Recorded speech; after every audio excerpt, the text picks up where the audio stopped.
out to Kop-Ish. Shout out to Kopish, guys. Keep all the good work the up. two legends, Emil Heskey, Howard Gill. Can't get much better than that, guys. Yeah. You know what to do now. Like, comment, subscribe. I'm with legends, guys. Kop-Ish.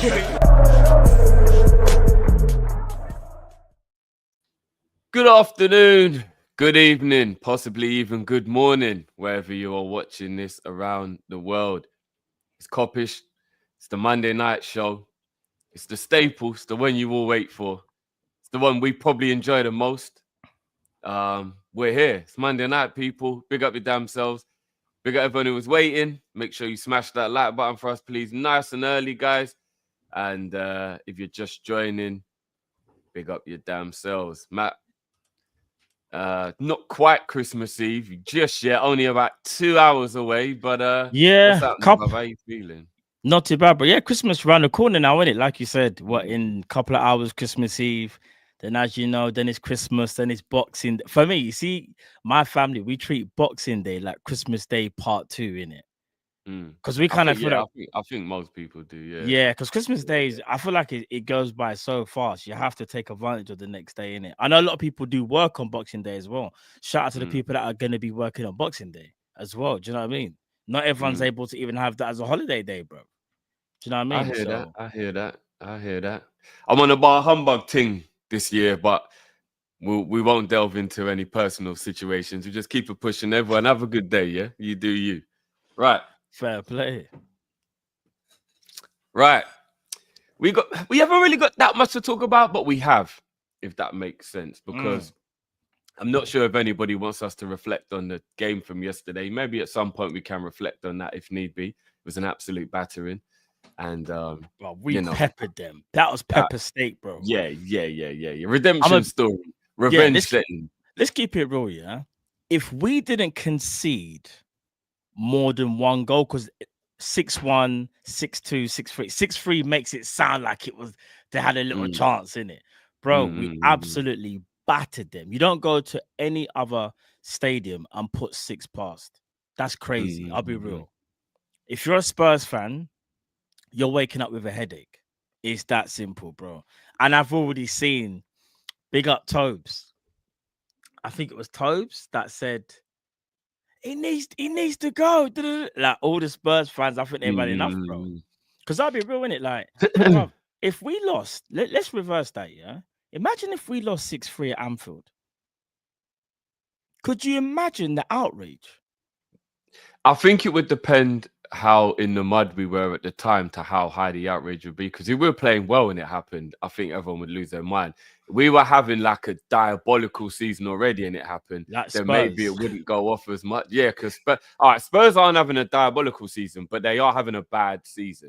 By their standard, they're having a bad season. Because even though I know people will make jokes and say they don't win nothing, fair play, yeah, but Spurs are still a big club to a degree. Like, they're part of the Big Six. Bro, you can't be getting mashed up 6-3 in your backyard. That means man have no respect when it comes to your yard, you know.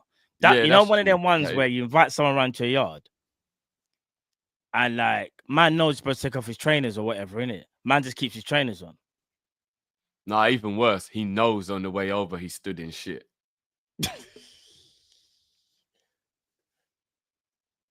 And you got carpet, you ain't got laminate. Bruv, that's what we did, you know. We walked in with shit on our foot and we said, don't worry. And then we took a shit and didn't even flush. Didn't even flush. But the disrespect that we showed Spurs was crazy, you know. When I actually deep it, it's actually mad. Someone even said it. We're eating out of their own fridge, bro. It was mad. Mad thing. Bruv. Crazy. And that will happen again, you know. I'll be real with you. Not many teams are going to go there and put 6 past them. No. They are good at home. I know they're in the mud a little bit at the moment, but they are good at home. It's very, very very surprising that we put that much goals past them. Yeah, for real. It really, really was. But I call it the redemption. I think it was the Diaz redemption. And you know, I just want to give a quick shout out because I don't really have much animosity towards Spurs in any way, shape, or form. Like Liverpool and Spurs don't really have a rivalry. We hate each other on game day, and then outside game day, we're normally okay with them. But I do want to quickly just tell all the Spurs fans to hold that and hold it closely and let it burn your chest. Because last year, when we got absolutely screwed, you never kept yourself humble and in the fact that you took 3 points for us you should have never had. You joined in and ran your mouth. You joined in and ran your mouth. You tried to, do you want it replay? And all that stuff that they were doing when they should have just quietly walked off with the 3 points and just be like, we got away one there, didn't we? Yeah. But no, they didn't want to do that, bro. They wanted to join in. They wanted to laugh at us. So you know what? That's what you get. That is the redemption story. So hold that and hold it closely. And you know, so ironic, yeah. You say how you're saying it's the Diaz redemption story, yeah. He scored a brace. Arguably, could have had 3 or 4. You know, he could have, bro. Diaz. And if I'm not mistaken, he opened the scoring and he closed the scoring on them. Yes, he did, bro. So that is how it was called the Luis Diaz show. Shout out to listen. You know what I'm on, people. You know when like I get a bit petty, yeah. Shout out to all you Anthony Gordon fans that are out there that wanted Anthony Gordon, innit? You man, hold that. Jeez. You man, hold that. Certain man wanted Diaz sold, you know. Crazy. I weren't even going to bring that up. I don't care, bro. You know, the people that know me, they love and hate me, innit? I'm keeping it real. For all them Gordon people out there, hold that. Seriously. I mean, if Andy Gordon wants to come and be a third choice winger for Liverpool, by all means. But you know what, yeah? But to replace Diaz with him? Yeah. Here's the thing, and this is what happens in football, though. And this is not me. This is me being real now. All banter aside now. Sometimes you have to be careful what you wish for, because listen, Anthony Gordon's not crap. He's not crap, by the way. He's not crap. But I think what it is, because he had such a standout season, people were thinking if you put him in the Liverpool team, he's going to do absolute madness. Now, who's to say that he doesn't? Maybe he could. Maybe he could even have better numbers than Diaz. But all I've seen from Diaz this season, bro, is play left wing, and not only that, play the centre forward position, and he's done extremely well. Now, I get it. Diaz went for a little blip because he didn't score until September. Hadn't scored until September, up until yesterday. But people were forgetting what he done in the Champions League. People forgot that he's the only person in our team, bro, that scored a hat-trick, bro. Not even Salah has done that. So that's why I think we got to give our players some respect, and we have to give them patience. I think you always say that, to be fair, because sometimes I can be a bit harsh, but like you will always say things like, bro, it's his first game back, or rare tear, or just give him a bit of time. He hasn't played that much. Give him time, innit? But sometimes what it is that when you're going for titles, when you're going for trophies, you feel like you don't have a lot of time, and you need that player to be at their best nearly all the time. And that's almost impossible. So I just think as a fan base, we just got to respect the players that we have at our disposal and realize that we're first for a reason. We are first for a reason because we have very, very good players, bro. Do you know what I'm saying? Yeah, 100%. You already know this. This is the people that might think that, some of the players, because you can always improve, innit? But we got some serious players, you know? Yeah. I mean, statistically, Diaz is at 1 and 2 at the moment. For a wide forward, I think 1 and 2 is completely fine. He has 11 goals this season and 3 assists. We're only halfway through the season. If you don't think that's good enough, then that's fine. I don't know what ridiculously high standards you have or unrealistic standards you have, but 11 goals in 23 games as a wing forward, I don't see a problem with that. But again, each to their own, innit? It is what it is. But yeah, I mean, sticking with Diaz, which is a little good segue into one of the small topics we have. Reports are coming out today that Diaz has absolutely no thought in his mind whatsoever of wanting to leave Liverpool. Obviously, there's been a lot of speculation about Barcelona, etc.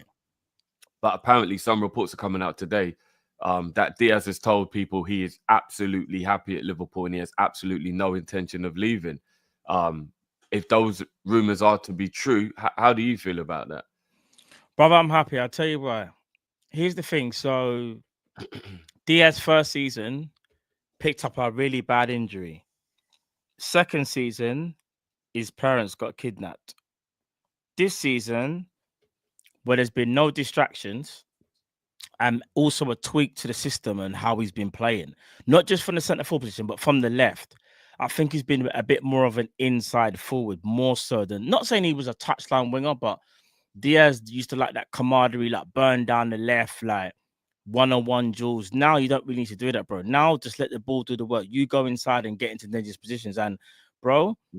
He's one of the best. If we're being honest, yeah, if we're talking even production, he's actually one of the best left wingers, or should I say forwards, in Europe. You know, there's not many players that have better numbers, better production than Luis Diaz right now, and it's testament to him because he's stuck with it. Don't get me wrong, the rumors are never really going to go away when you're South American, and we kind of know that you want to play for Barca. But as things stand, bro, we should be happy that he's staying with us. Because I'll say this, yeah. Let's say that we did lose Luis Diaz, yeah. We'll find it hard to replace him. Some people might think it'll be easy, but I don't think it's that easy, you know. And I think what he's doing right now is he's kind of showing everyone, like, maybe he's doing the Mane thing.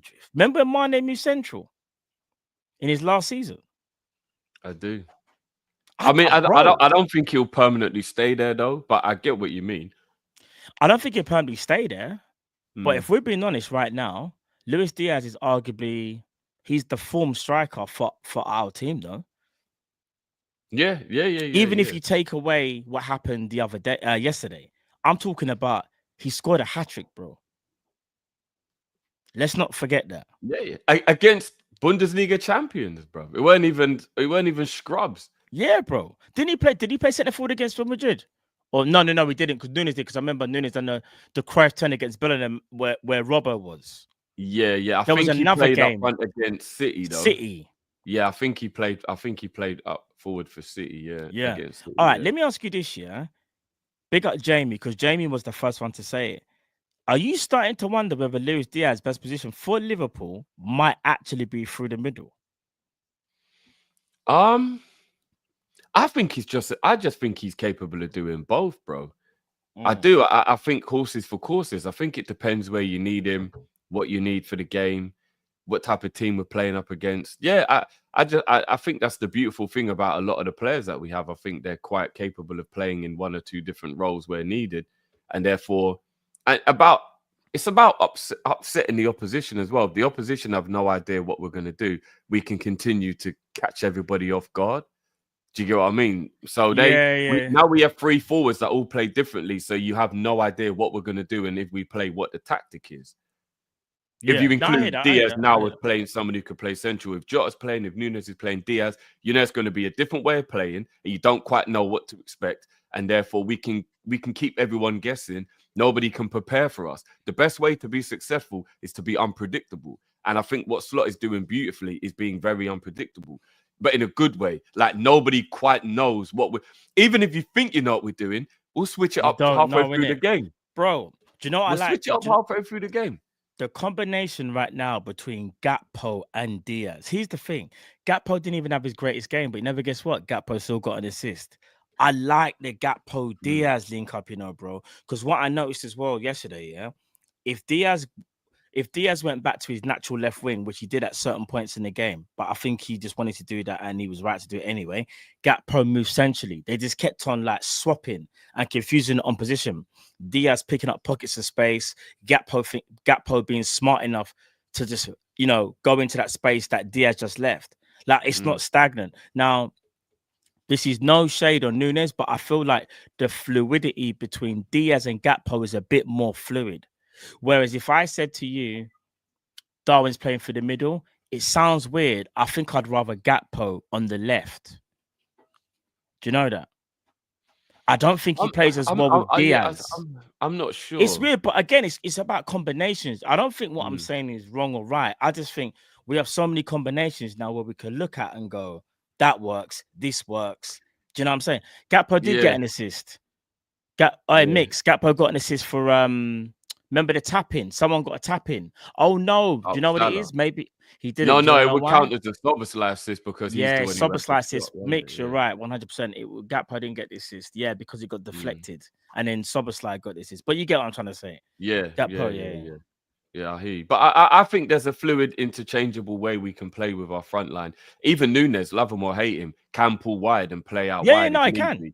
And do you know what I mean? It just uses pace to drive us up the field. So I'm not saying all of our players are exceptional in different roles. Even Jota can play left wing. Like we do have a lot of options, and we have to count Chiesa as well. I know we ain't seen much of him, but once we do, Chiesa is an option as well. We have very good options. Again, people can keep on talking about how much they want to upgrade this player, that player, whatever. Everyone's allowed their opinion. But if you can go and find me a better front six in world football, I'll wait. I'll wait. Bro, we've probably got the best forward line in Europe as a collective. As a collective, I believe. We have, so. unless anybody's got any other ideas, I don't see who's better than us in terms of our frontline options.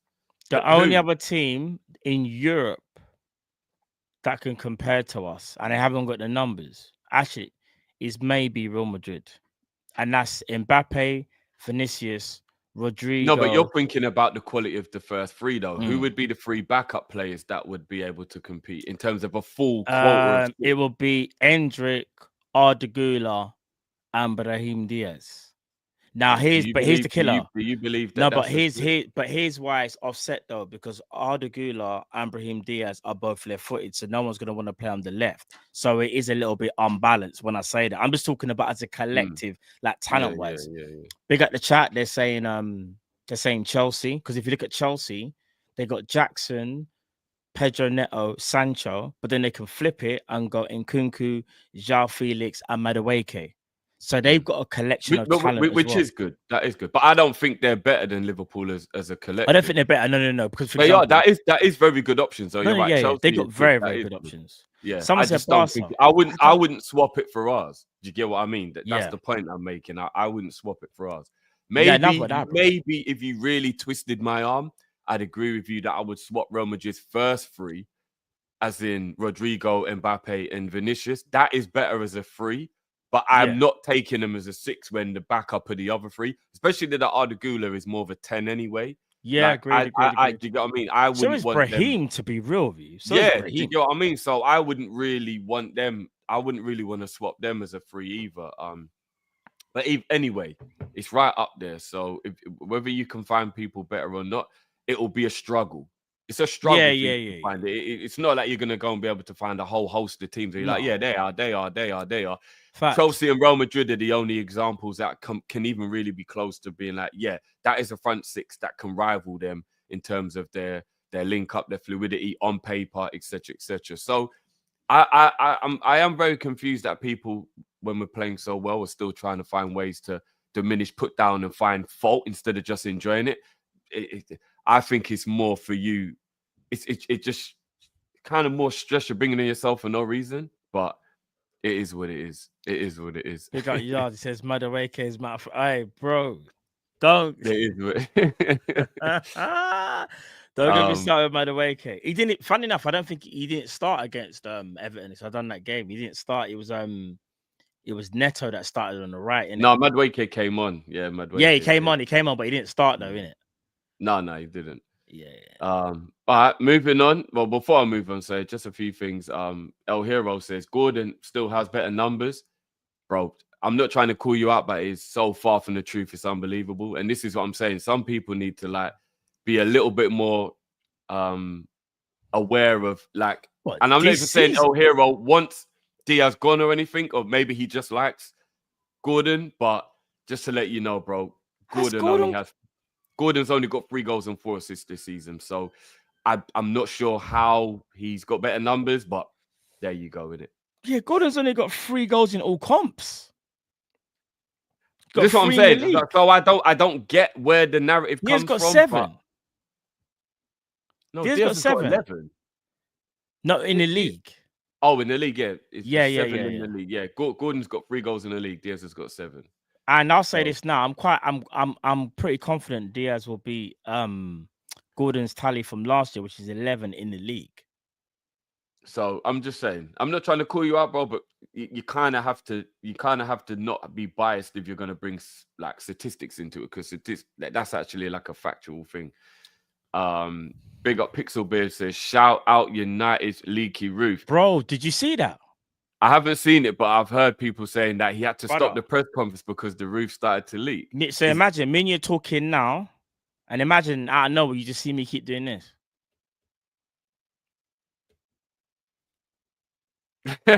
Is that what was the water actually dripping on him? Bro, you see Amram look up. Obviously, he didn't catch the water, but you see Amram kind of look up and it's like, what's going on?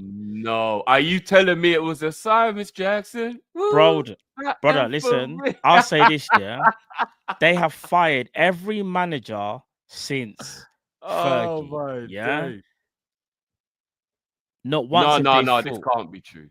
Yeah, no, the rats thing is true. There was no, that can't be true. No, they've actually got an infestation. Hold on.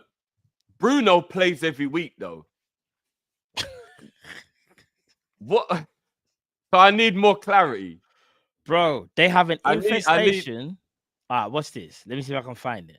There's Someone a send me the rat link in the and kitchen, what am I them are gonna do? rats on the PS. Bro, wait there. Hold on, man. Let me put it on Twitter. No, Someone that send me the can't be link. real. Hold on. That I saw, can't bro. be real. It's 100% real, bro. Let me type in on Twitter Manchester United, and I'm just gonna put rats. And I guarantee you, bro. No. You think I'm joking, fam? No. Wow. Man United. Hold on. Where is it? Was where's the Bruno story? doing the Pied Piper thing? With all his foot soldiers. Bro, Man United have been hit by infestation of mice at Old Trafford. Droppings were discovered on a recent visit by the hygiene inspectors, and the club has been given a 2-star rating. Inspectors found evidence of mice activity in ground level corporate suites and in a kiosk that sells food to fans on concourse. I'm not joking, bro. Fucking hell, they are so in the mud. It's not even like, all right, you know what? All jokes aside, it's very easy to get mice. I've never personally had mice, but I know people who are the most hygienic people in the world, and they've had mice in the house. So I know we can laugh and we can joke, but you can get mice at any time. That can't be real. What? I have to see a picture, bro. Can you? Hold on, because of my green screen. Hold on. No. Can you upload it? Is there any way for you to I'm gonna upload it now, bro. If this is a real picture from the stadium, this is disgusting. I can't even lie, bro. Make me feel sick, brethren. Hold on. That is crazy. Do you know what? For real, theater of horror. Never mind theater of dreams. What the hell? Bro, them man, they have mice running around the pitch, you know. Big up Gary. He says, Arne, tra la la la la, Merry Slotmas lads. I'm not gonna say that word, guys. I'm not getting dragged in. Big up yourself, Gary, though. I'm not, and we're bad. Callum is banned from that word as well. Absolutely banned. Do you know what? Funny enough, did you see what that interview with Virgil? And I can't remember exactly to what extent it was, but the guy asked him about what they think that's not true. That's not true. That can't be true. Brother. That just looks like some any Harlem street corner. That can't be true, bro. Where I got this picture from. And they're not mice, they're rats, bro. Brother, they're rats. That's Splinter's family, bro. Nah, is that true? Bro, what? Bro? That can't be true. That can't be true, bro. That can't be true. I don't know, man. That can't be true.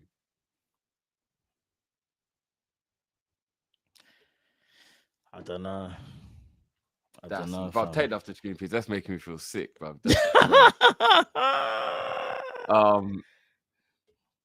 So I totally just lost track of what I was about to say there, but that was mad if that is real. This was from MUFC MBP. They have 526 followers. I think they've got to be joking. They must be joking, but you know when it's like obviously it's a big account. So unless they're trying to make fun of themselves, or they actually they must be. They must be. I'm not gonna lie. That would actually people wouldn't be allowed in the stadium if it was that bad, bro. There's no way. No. Imagine that was in the kiosk, you know. Man said he wanted a burger. Man goes into the back and all you see is oh no, skirt. It is. No, don't. You hear the man hit the desk. No, don't. That's crazy. Sorry, Virgil. Yeah. So basically, there was this interview. I think it was on. Was it CBS, ESPN? I think it was in America. I can't remember what it was, guys. Apologies, because I'm not going to be able to tell you where to go to watch it. But it's about a 7-minute interview, and it was like at an airport or something like that when like they were collecting their bag or something to that effect. Because he was fully dressed back into the tracksuit, but he was talking about the Tottenham game. And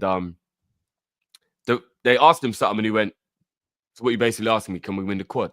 That was what Virgil said. And then the report was like, I mean, what do you think they can win? And he was like, look, I don't think this type of stuff is really possible. The trouble obviously is because Man City did that, but even that we know is extremely difficult. We take one game at a time. We want to be there at the end of everything. We'll see where it goes. That's not what our focus is. But bro, the fact he actually was like, he basically just asked me if we can win the quad. So it's like even the players know that this has become a thing in our fan base where because we went close twice, everybody now just thinks, oh, this is the thing. We just got to always win the quad and go and do it. We've got to get this out of our mind. It's not a real thing where you can't. Nobody's done it because it can't be done. Like, come on. The quad is a real thing, but I'd also say is if I'm being honest, it's unrealistic. The reason why I say unrealistic, not because of the quality of the players, but it's because you don't know what players will be available at what given dates. For example, at one point, we had no injuries other than Chiesa. Then before you know it, Trent gets hurt, Bradley gets hurt, Tsimikas gets hurt, Ibu gets hurt. Like, bruv, anything can happen. And if that happens, you have to be realistic. And the manager's even said, he wants to win every trophy, but I know the manager is smart. He's saying that, which is the truth, but he's going to be smart about it, bro. He knows if he's got a Carabao Cup game on a Wednesday, but he's got a Champions League, I don't know, semi-final on a Saturday, he's going to know, all right, I've got to make few rotations, the Champions League, I know the fans want that. So he's being smart about it. And I think the players are as well, bro. The only way a quadruple would ever actually truly be realistic is if you had a situation like what Chelsea do, with maybe slightly better quality, where you literally have 2 11s and you can actually play a completely separate 11 in the FA Cup and the Carabao Cup with no exceptions. No matter who you're playing, you always put out a different team and that team goes on and wins those 2 cups. That's the only way that it would be realistic. If you've got to play your big hitters in those competitions, 63 games, 64 games a season, plus internationals, you're looking at 80 games or more in a single season. Bro, that you can't ask a player to play 80 games and he's going to be good enough to win all the trophies in that time.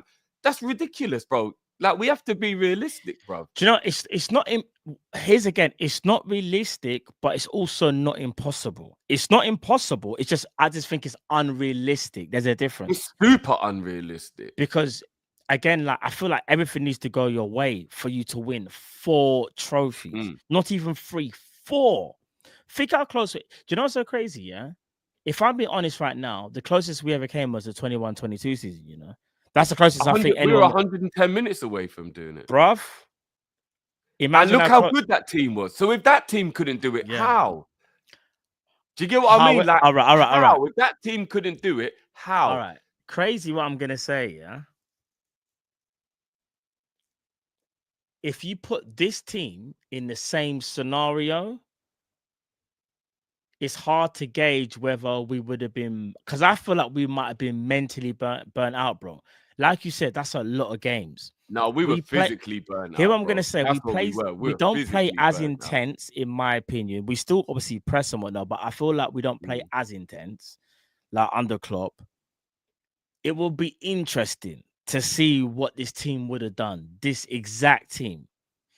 It would have been interesting. I'm not saying we would have done it, but I'm just saying, less intensity could potentially help the players, give them the extra bit of like they don't. But maybe there were games we won because of our intensity, so it goes both ways. Do you get what I'm saying? It's a very different. I don't know. I'm just saying it all sounds all fun because if you did it in completed football, it would be the greatest achievement of all time. But I just think it's very unrealistic. So I just want us to stop. I feel like the football gods won't let us do that, you know, because I'll be real. You know, if we do the quad, that's the greatest ever. No one can ever say nothing to us ever. It's a whole shutdown. It's a whole shutdown. Not ever. If we'd have done it that year, it would have been an entire shutdown. No one can say nothing. But anyway, let's stop. Let's not even go there anyway. Yeah, for real.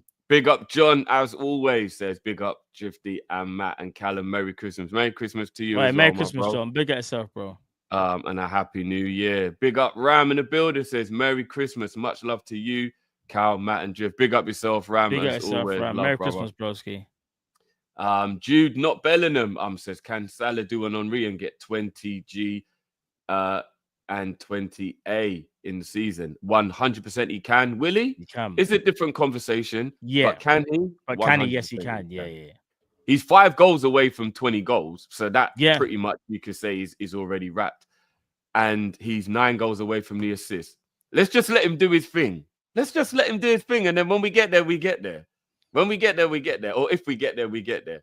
No one wants to talk about the king. No one wants to talk about the king in the right way. It is what it is. It is what it is. Big up Shimron. It's been a minute as well from Shimron in terms of super chat. Big up. Yeah, I see someone for a minute actually. Even in the chat. How is Gordon in the same conversation as Diaz? What the fuck, man? I don't even know if that's how you meant to say it, but that's how I wanted to say it. No, I think that's how you said it, bro. It said them man you're dealing with. Y2K stat merchants, a joke thing, 100%. 100%. Tell them again, Shimron. Tell them again. Right, this is quite. Hugo says the goals, yes. The assists, doubt it. You don't think Salah can get 9 assists in the next 23 games, bro? So what it is, though, it sounds weird what I'm about to say, and we've just spoken about the attack. That relies on the attack still doing what they're doing now. Can they continue? Because I think when it comes to Salah, the chance creation will still be a mad thing. It's can you factor in Diaz, Nunes, Jota, Gakpo? No, but he could be setting up Soboslai, McAllister. He don't have to. It's very rare though. It's normally the forwards. Normally, I know, say 2 of them bags yesterday. So yeah, no, that's true. But I'm saying just normally though. Normally, innit? I'm not saying it can't happen. But I'm just saying I'm not saying it's going to be an easy thing to do. I'm just saying what's crazy is he's definitely well on his way to doing it. That's all I'm saying. But I'll be real. Who we got next? We got Leicester. Now Jota's fit. He's just got to start setting up a few. Look, let him just quietly go around and do his thing, man. Let's let him do his thing. Yeah. Right, I've got a little quick surprise for you lot before we move on to the next topic. I don't even know how this went or whatever because Kyle did the editing on this one. I don't think you know. Oh, I know what this is. I know what this is, but I don't know what's on it though. Yeah. Neither do I. But here's a little quick preview / promo for our Christmas special that we've got coming out for you guys this Christmas. So again, I have no idea what Cal's I don't know what's being I done. don't know. I wanted to be surprised with you lot. So here we go, people. So I don't know. If he was there, he wouldn't even lie. Jay's the cameraman. Is this what we're doing? I'm good with it. Is this what we're doing? Me and him are so competitive. The fact that he said it, that's what I know. But the cameraman, just ain't lying. The cameraman's down. You're just under pressure, man. Just go hit the crossbar, bro. Come on. What you got now? Oh no. Oh dear. It got to me, so. See me, got to me. Relax now. When you're in top right now, you can relax. Fair play to him. He actually put himself on the button there. Yeah. But look, there you are, people. It's gonna be out dropping Christmas. At the moment, we're looking at Boxing Day. We're looking at Boxing Day for this one because we think we're gonna let you guys enjoy your Christmas day, build your family, stuff like that. Because I know a lot of you will want to watch the premiere live and stuff like that. So we're probably gonna release it for you guys on Boxing Day, but it's still a Christmas special, as you know. And, when I say to you people, no spoilers, it was so much jokes. Like more jokes even than maybe what we even anticipated. If I'm being real, Drift, you know, they no, it was. I was giving nothing away. Think of the time that we recorded it, the conditions, everything. Do you know what I'm saying? So, like, listen, and the fact that we had something else planned, and the people who we had it planned with completely let us down. So we had to do a very spontaneous last minute switch up. So hopefully the organization still looks good and people still appreciate it. So, I just thought of certain things that happened and I thought, hey, madness, bro. When I say madness. I'm still very curious as to what it. There's some parts that I remember in my mind that are gonna be Do you know what? You would understand what I'm saying. Do you remember? All I'm gonna say is one word: controversy. There was a lot of controversy. There was a lot of controversy.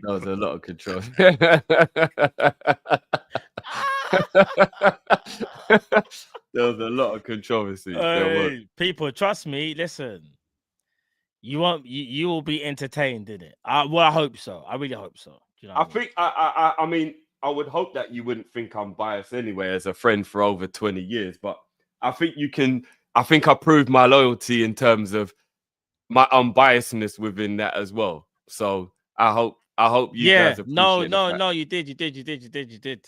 So did I as well, but spoiler alert, other people. Yo, all I'm gonna say is people, just get ready. Get ready.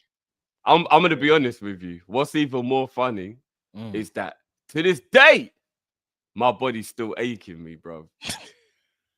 Do you want to hear a joke? That is how unfit I am, bro. My body's only just stopped aching me about 2 days ago, fam. Bruv, my body is still aching me. But what's so mad is when we finished, I was actually okay. It was the next day. I said, I didn't get into a fight. I didn't get into a fight with these man. Why is my whole body aching like I got punch up, bro?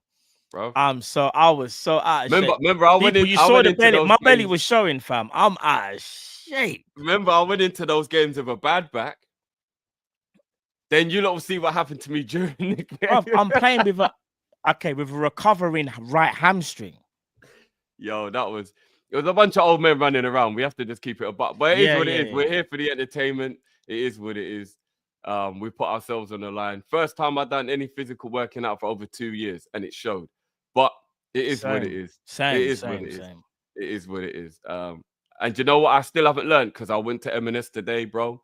The birthday yum nut was there, and of course I copped it. So I still haven't learned. Funny enough, I went M&S today. I went M&S today. The one I went to didn't have it.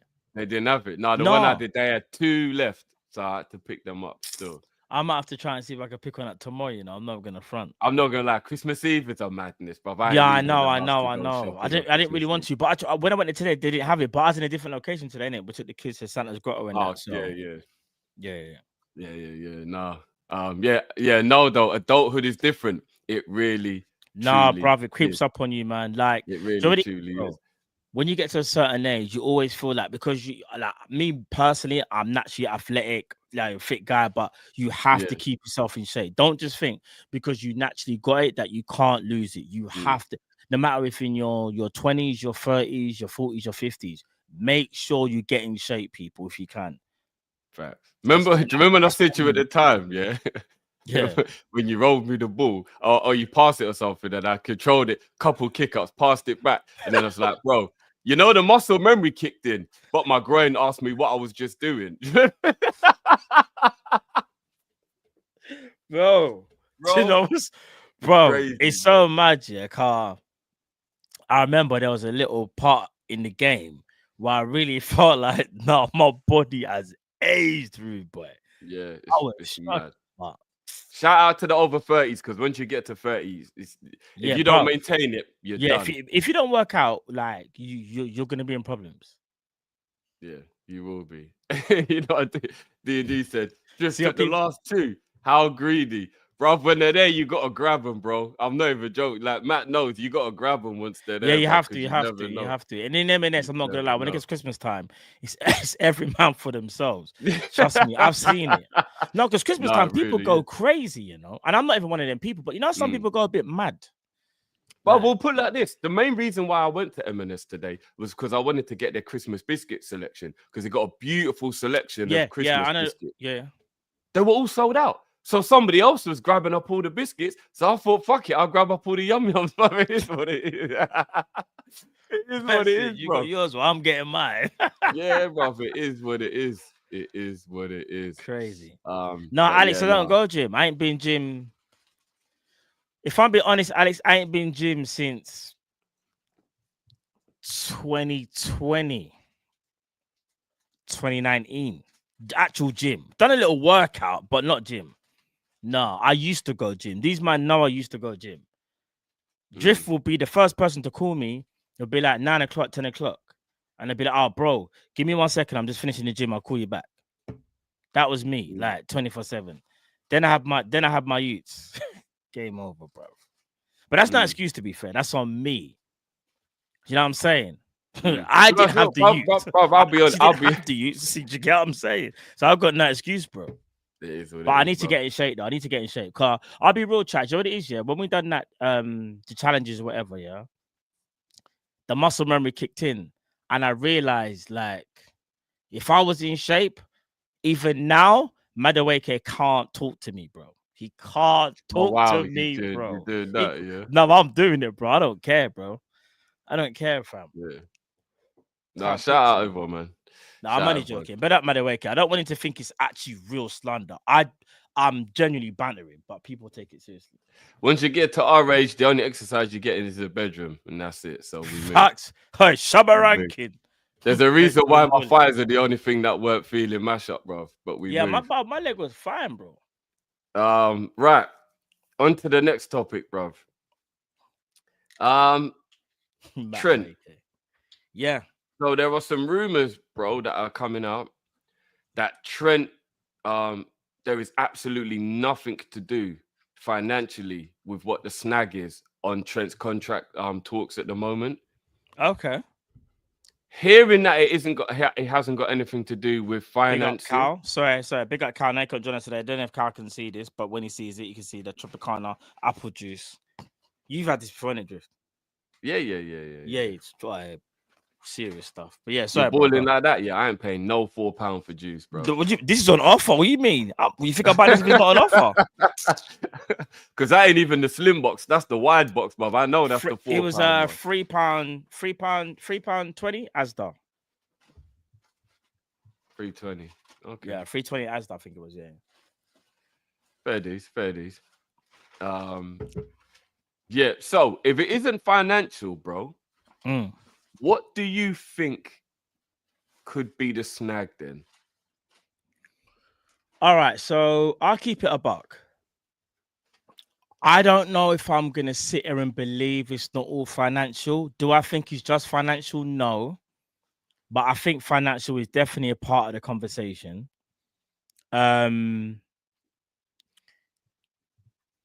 Because you have to understand something. Trent knows his status in the club. He's gonna want to be paid. Big man. No, it's true. It's true. It's true. No, I'm not gonna lie. Shout out to my pups and my jeans because, like, and I mean jeans as in GEN, not J. Yeah. Big pause on that because my dad's. Well, I'm never going to give away his age, but he's of an age and he's still got a six pack. So I know it's genetic. Yeah. Why I don't worry so much about you know, it's only genetics. It has to be. Oh, 100%, bro. Because I'll be real. When I think about where I probably should be in terms of weight, I should be a lot bigger.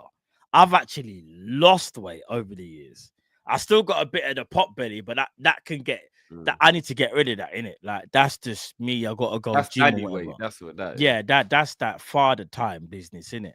But when I think about what I could have been or where I should be, I'll be lucky. I'm counting my blessings, bro. You know them ones. So no, it's facts. It's a someone fact. said, Yeah, especially like the Mike fact Tyson. that you know eating Jamaican food as well. Yeah, bro. You put on like I'm not gonna lie, it's just genetics. I take advantage of it. 100. But you know, it is what it is, man. It is what it is. I drink full fat milk to try and put weight on.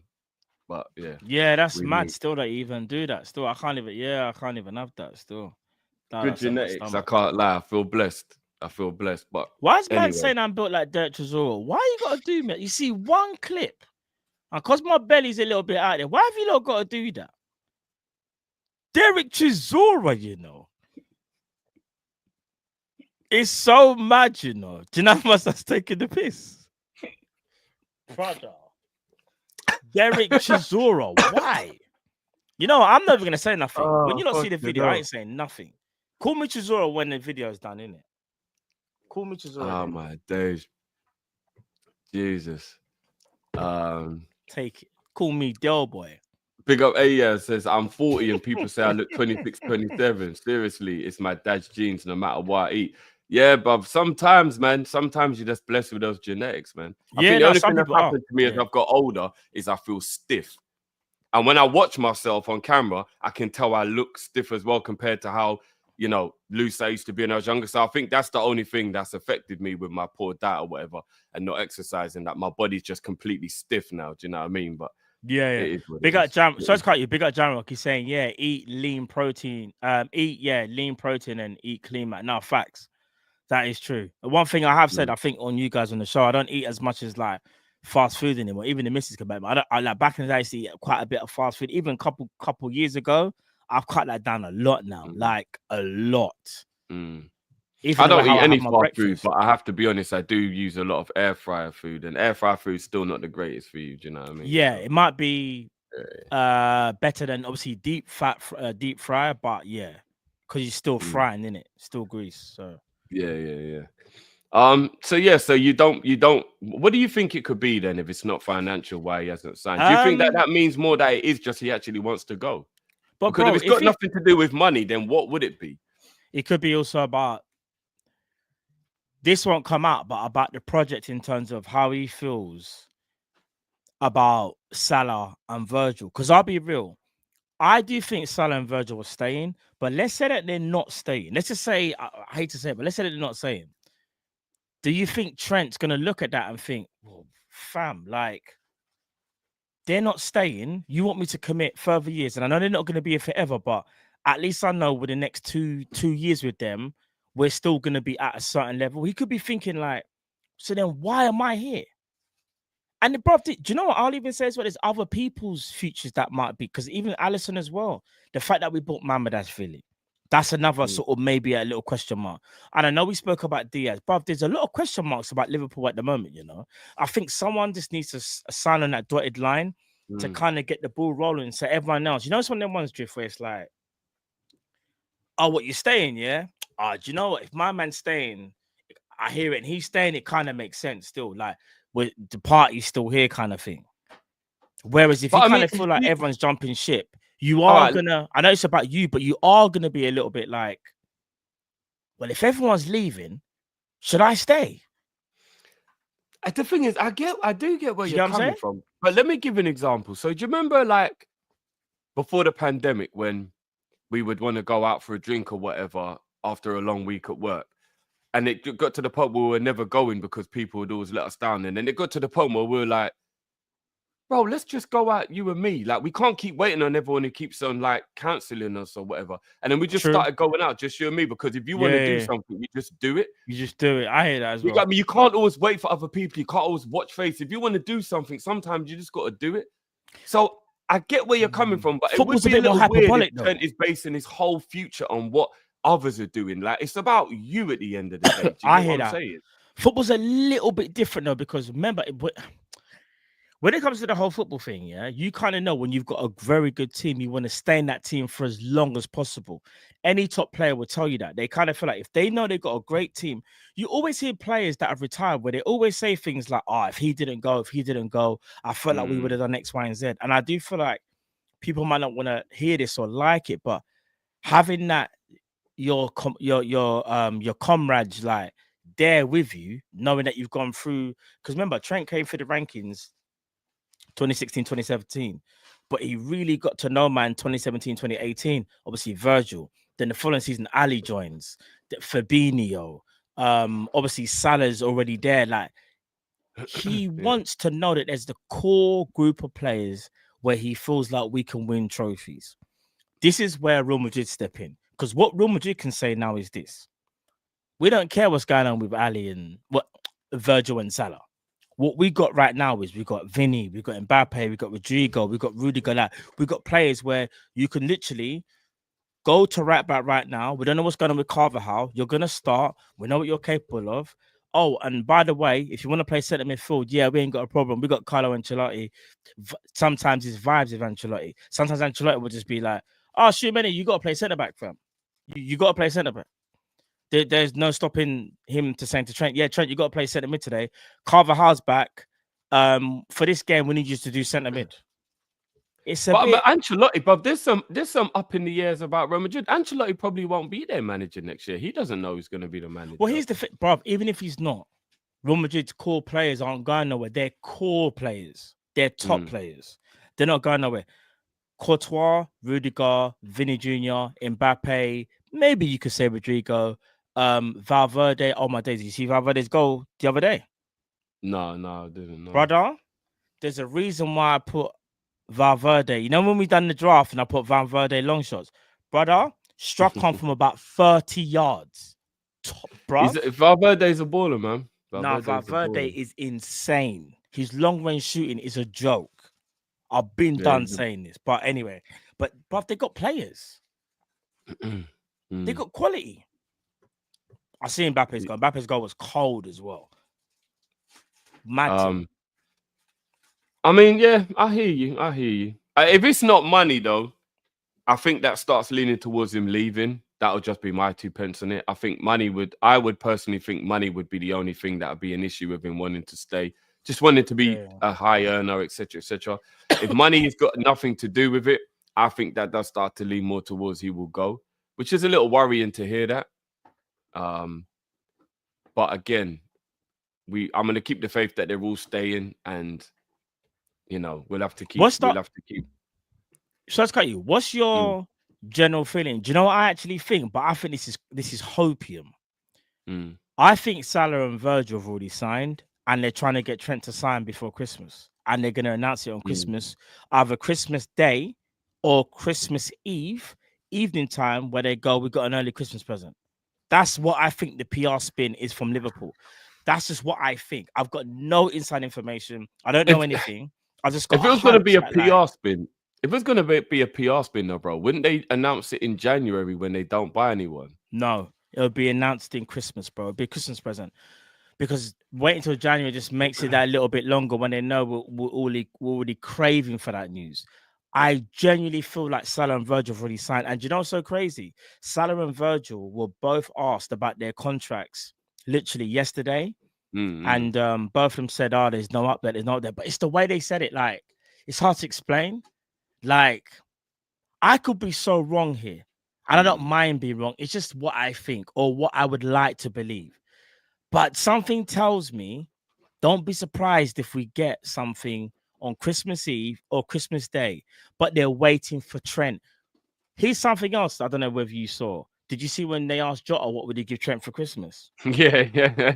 Bro, that is so brazen of Jota to say that, to the point where it's almost like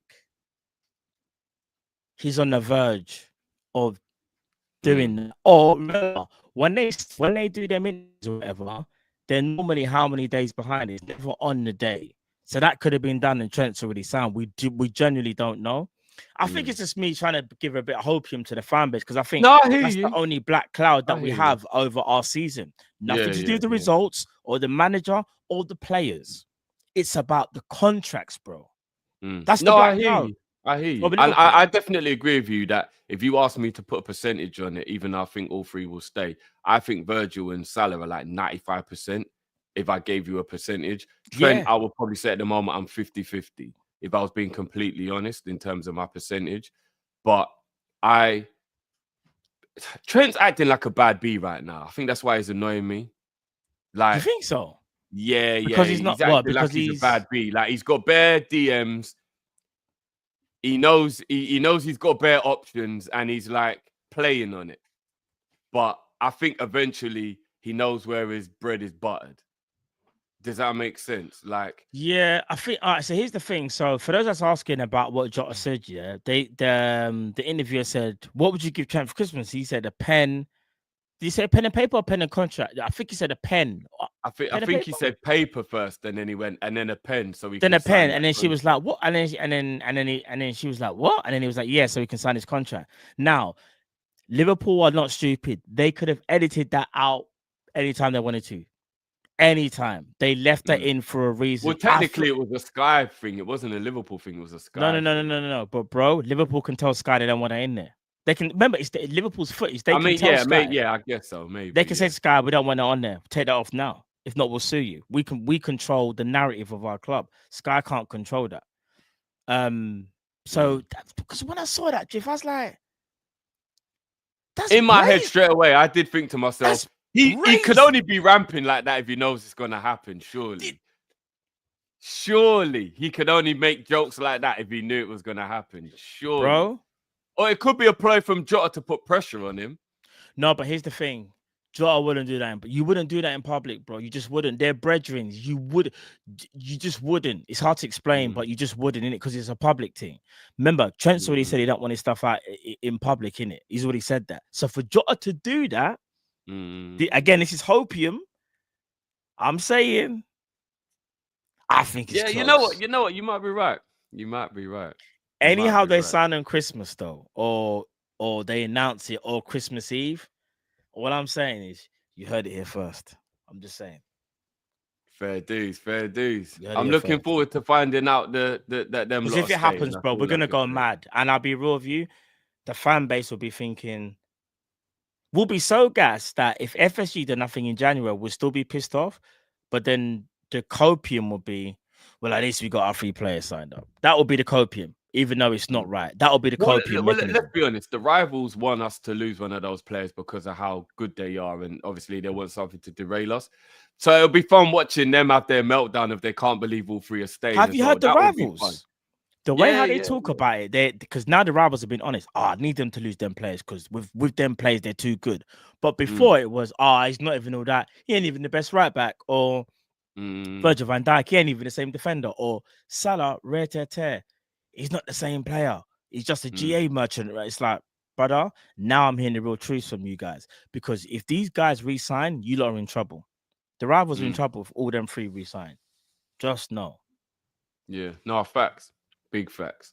Right, moving on to the next topic. This one will be quite a quick one, but I just want to roll through it with you. So they have announced the official dates for the semi-final with Tottenham for the Cup. I'm just going to do a share screen with you real quick, bro, to just show you where that drops in terms of the fixtures. So it will be after the Man United League game, which will be on the 6th of January. Sorry, on the 5th of January, sorry. Yeah.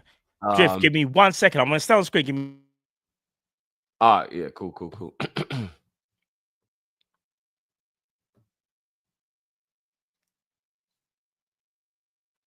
We got everyone in the chat. Make sure you smash that like button for us as well, guys. 800 viewing at the moment. Please do remember to smash that like button, subscribe if you're new, and put that notification on so you know when I'm back, Drift. I'm back. That Christmas special as well, guys. You don't want to miss it. We're going to be premiering. What do you say, Matt? Do you say premiere? How do you say it? I say we're going to premiere it.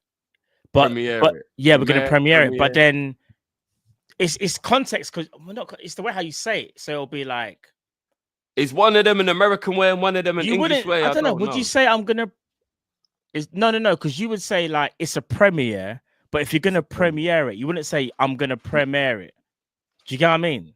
I think you say I'm going to premiere it, but you're going to a premiere. Maybe, I don't know. Yeah, you're going to a premiere, but you're going to premiere. But you're going to premiere it. Now. You're making me get confused now, fam. I'm all looking at the ceiling like, is there a leak? Because I'm confused, bro. Like Amroom. Yeah, fam. Premiere it. No, I'm going to premiere it. I'm going to premiere it. I think it depends on what context you're saying it. But yeah. So you want to know when we're going to be premiering it. So make sure you have that notification on. It will be after the Man United game in the league, bro. And it will be just before the FA Cup game for the first leg. Now, based on that, bro, the fact that I think we'll put a very weak team out for the FA Cup game, I reckon we'll probably go full strength for that Tottenham game, you know. Maybe not full strength, but I think there'll be quite a few of the first teamers playing in that. Because when you look at it like this, now I'm not as worried as I was before in terms of the scheduling, because yes, the Man United game would have just been a few days before, but the Accrington Stanley game is a very good opportunity to rest some players. So the Spurs, so we all know. Oh my days! I just realized we got West Ham 3 days after Leicester, because Leicester's 26th, you know. Yeah, the Christmas period is tough, bro. Yeah. No, it's actually a mad thing. I just forgot that. For some reason, I thought it was Leicester than Man United. So it's Leicester than West Ham. Flipping it. All right, cool. We're going to go full strength for every single team, including the Spurs game. In fact, no, the Spurs game, there'll be 1 or 2 changes. Just 1 or 2. Accrington Stanley, there'll be hella changes. There has to be, bro. You can't, it'll be a bit like the... Endo playing centre back with quantity. It'll be that. That's But what you then the have to do, Forest bro. game, and because the Forest game after the Accrington Stanley game is a big game, bro. Bruv, Nottingham Forest are moving differently, you know, this season. Bro. Nottingham You Forest. see what they did to Brentford as well, bro. Brentford's got the best home record in the league, bro. Bruv, I don't do accumulators as of late because they just get on my nerves. Because every time I do an accumulator, they just go wrong. My brain told me Brentford would beat Forest at home. Brentford away from home are different, but Brentford at home are very, very certain. I'm sure they've got the best home record in the league. We saw and Mbeumo are a joke at home. Bro, Forest has tamped them up 2-0, fam. Mad thing, bro. Like and it was, bro. Forest are not going away. They're not going nowhere. Not, bro. They're not. They're really not. And That's we've got both game. of them, bro. Look, we're away to both of them back to back, bro. That is my days. I just realized as you said that we got Hudson-Odoi, Elanga, and Chris Wood. Let me tell you something. See Chris Wood. I don't know what's going on with Chris Wood, but he's been laced with vibranium. Facts. No, bro. He's just a good forward, bro. I remember when I made a comment about Chris Wood being good, and I got slated for it. Bruv, he's chilling with Hudson-Odoi and Elanga and them boy there. They've gone, bruv. He's been laced with vibranium. He's playing out of his skin. Then you've got obviously Wilson and Mbeumo. That 1-2 punch combo is horrible to play against. Did you see Mbeumo's touch control takedown and pass not in the first game? I can tell. The more I'm watching this guy, the more I'm like, you know what? I ain't even gonna lie. He's starting to prove himself that he can play for one of the big teams, you know. And Mbeumo is cold. I'm not gonna front. When we got linked with him earlier on, I was like, Mbeumo's good, but he's not Liverpool good. But you wanna know something? There's a lot of players who I feel like this season have really started to like improve. Like another one, I can't even ignore it anymore, bruv. Cunha, you know, from Wolves, you know. Bruv. I think he's the one that I'm the least sold on out of like the players. Cunha, but he is good though. He is good. It's a problem. Cunha is a serious problem. I'll be real with you. He should not be at Wolves. It's that simple. He's at the wrong club. He's frustrated there and he's still doing really, really well. Cunha in a Liverpool team. All right, let me ask you something then. Who would you take? Here, go.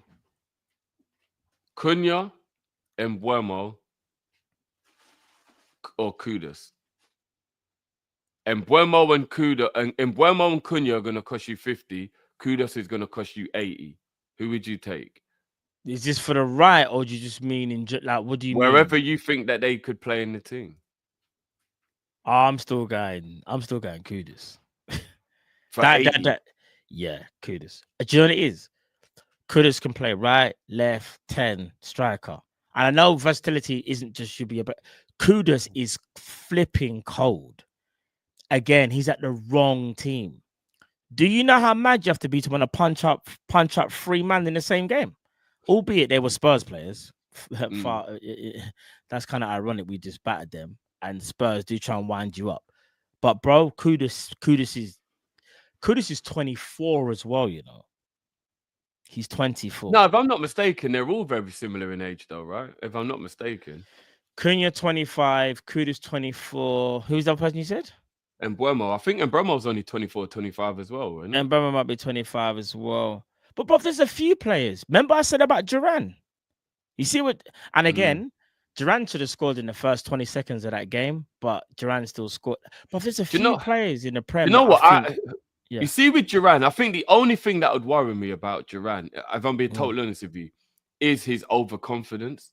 Like, I don't know if he's feeling himself a bit too much. That's all. Nah, bruv, trust me, Duran cold. No, he's a good player, but like, I don't know if he's feeling himself too much. He better than Watkins. And Watkins, to his credit, had an amazing season last year. But I kept on saying, if you drop Watkins, which they didn't want to do for so long, and they finally dropped him, bruv, Duran been doing. I think Duran's gone. I think he's gone 6 for 6. I think. Bruv, do you want to know something crazy? I didn't even know this. You know, Duran's only 21.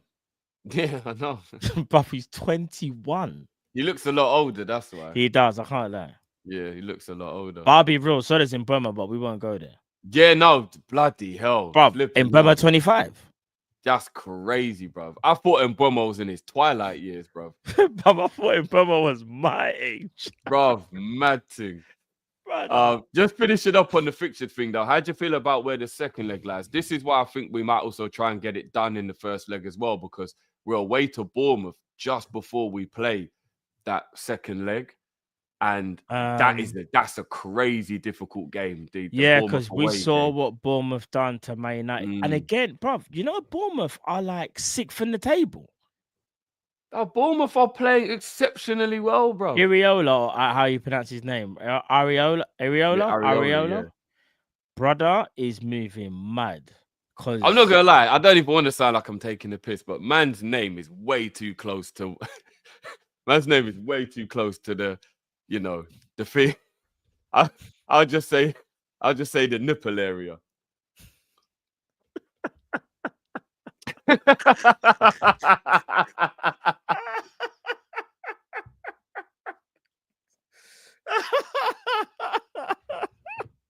Bro.